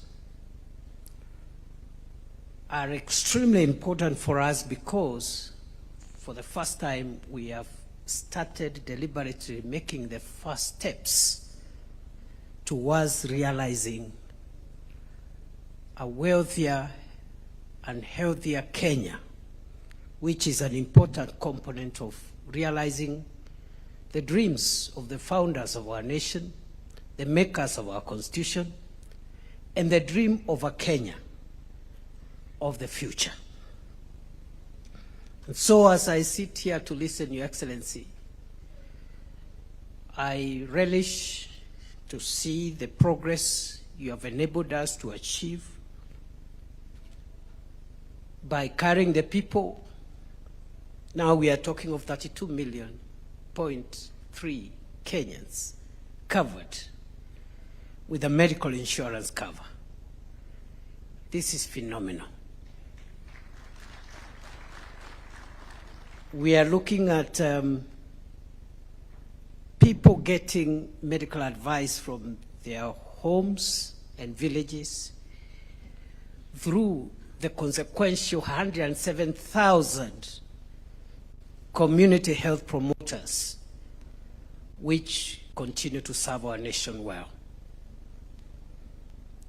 I've just been with you as you went through what this administration is doing around medical equipment under the National Equipment Support Program, and also the consequences of the laws that our parliament has put in place. The Primary Health Care Act, the Social Health Insurance Act, the Digital Health Act, the Facility Improvement Finance Act, and the funds that are in place now: Primary Health Care Fund, the Social Insurance Fund, the Emergency Chronic and Critical Illness Fund, and the Facility Improvement Financing, or the Facility Improvement Fund. So, Your Excellency, I am a very proud member of your administration. I speak on behalf of so many of us who serve in your administration. I speak on behalf of many Kenyans who believe in your leadership, that we are looking at a very, very critical transformation of our country. And we can look at the people of Kenya in the eye and tell them, this government has lived to its promise and commitment to pull the people of Kenya from disease and to create a healthier country which can be the engine for the economic and developmental future of our country. Naomba kwa heshima wenzangu tusimame tushangilie Mheshimiwa Rais akuja atuongeleshe. Rais Ruto ni fire si fire. Karibu Mheshimiwa Rais.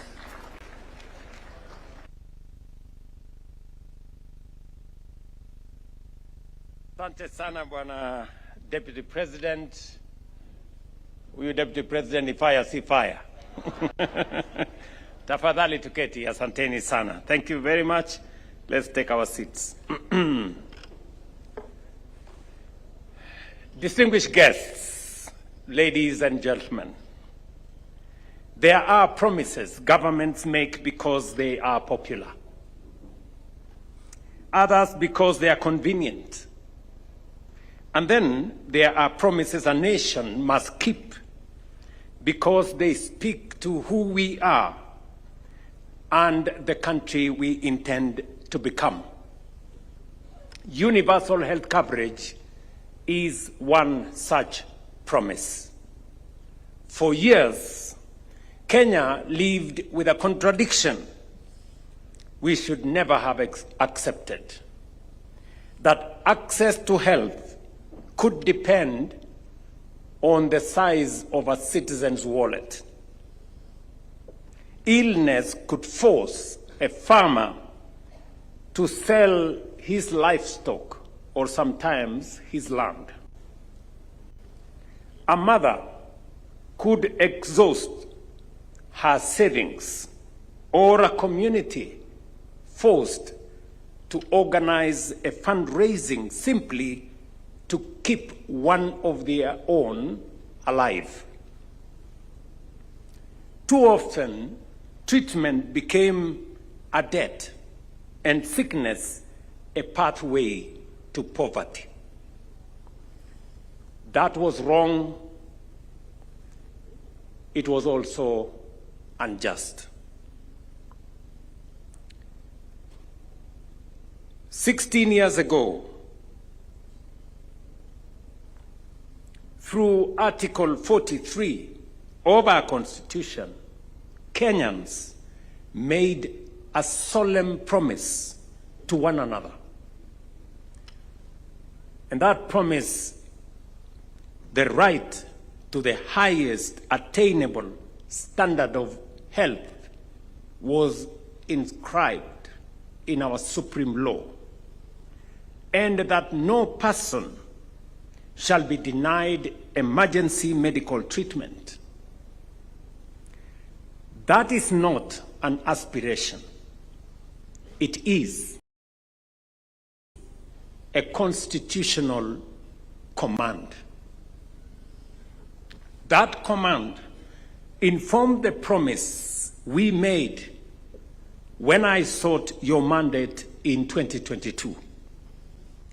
Universal health coverage was one of the 5 pillars of our bottom-up economic transformation agenda, because economic empowerment means little when illness can wipe out a family's savings or push citizens into poverty. Yet, by 2022, barely 1 in 4 Kenyans had health insurance, and fewer than 1 in 20 among the poorest households. Millions paid out of pocket, borrowed, sold assets, organized harambes, or simply stayed away from hospital because they could not afford.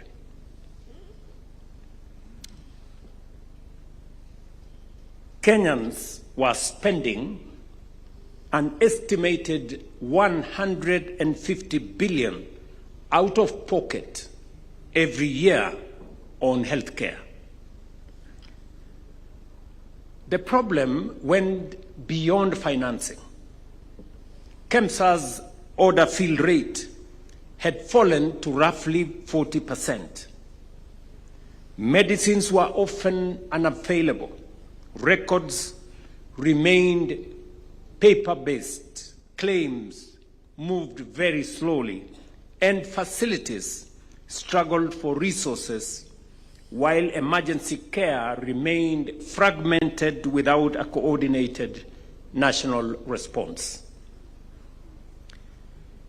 We resolved to build that system from the bottom up, not to patch the old one, simply rename it or make another promise about it, but to fundamentally change it. On the 19th of October 2023, I signed 4 landmark laws that created the legal architecture for universal health coverage that replaced the NHIF Act. The Primary Healthcare Act strengthened preventive and community health care, while mainstreaming the place of our community health promoters. The Social Health Insurance Act replaced NHIF with SHA and established dedicated funds for primary health care, social health insurance, and emergency chronic and illness. The Digital Health Act established an integrated digital health system, and the Facilities Improvement Financing Act enabled public health facilities to retain and reinvest their revenues. Together, they transformed our healthcare in terms of financing, delivered and accounted for in Kenya, created the architecture through which we would finally translate Article 43 of our Constitution from a constitutional promise into everyday reality. We call this undertaking Taifa Care, as you all know. What followed has been transformational. And I would argue that alongside affordable housing, universal health coverage is one of the most consequential social transformations we have undertaken as a country. This achievement belongs, above all, to the people of Kenya. It is through your contributions, your taxes, and your participation that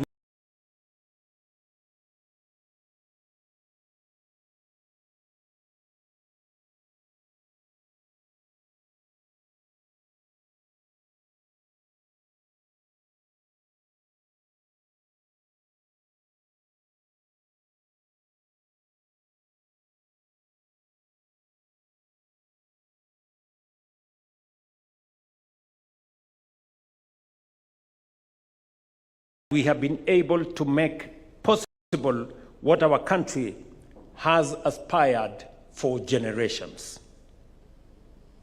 Kwa hivyo, Taifa Care with helping turn that national aspiration into reality. Across the country today, 107,800 community health promoters are going from household to household, equipped with smartphones and essential kits to find illness before illness becomes a catastrophe, to register households, educate families, screen for disease, monitor mothers and children, identify danger early, and connect families to facilities. More than 9 million households have been reached by our community health promoters, and over 750,000 people have been referred for treatment. For the first time, we have built a nationwide health network whose first point of contact is not necessarily a hospital bed, but the doorsteps of a Kenyan home. We are reversing the old logic of waiting for people to fall sick, finding hypertension before stroke, diabetes before complication, a high-risk pregnancy before the emergency, and disease before disaster. The national government continues to match county government contribution to CHP or community health promoter stipends shilling by shilling. From this level, when a patient requires further care, the next part of the journey begins. Through the Primary Healthcare Fund, eligible services at level 2 and 3 dispensaries and some level 4 health centers are financed by government. So far, the fund has received 27.4 billion shillings in budgetary allocation and disbursed 23.3 billion to support more than 20 million outpatient visits, benefiting over 15 million Kenyans. As we said, walk in, receive treatment, walk out, just as we promised. And I want to commend facilities, both public and private and faith-based, for working with us on this endeavor. This is a fundamental shift. Prevent what we can,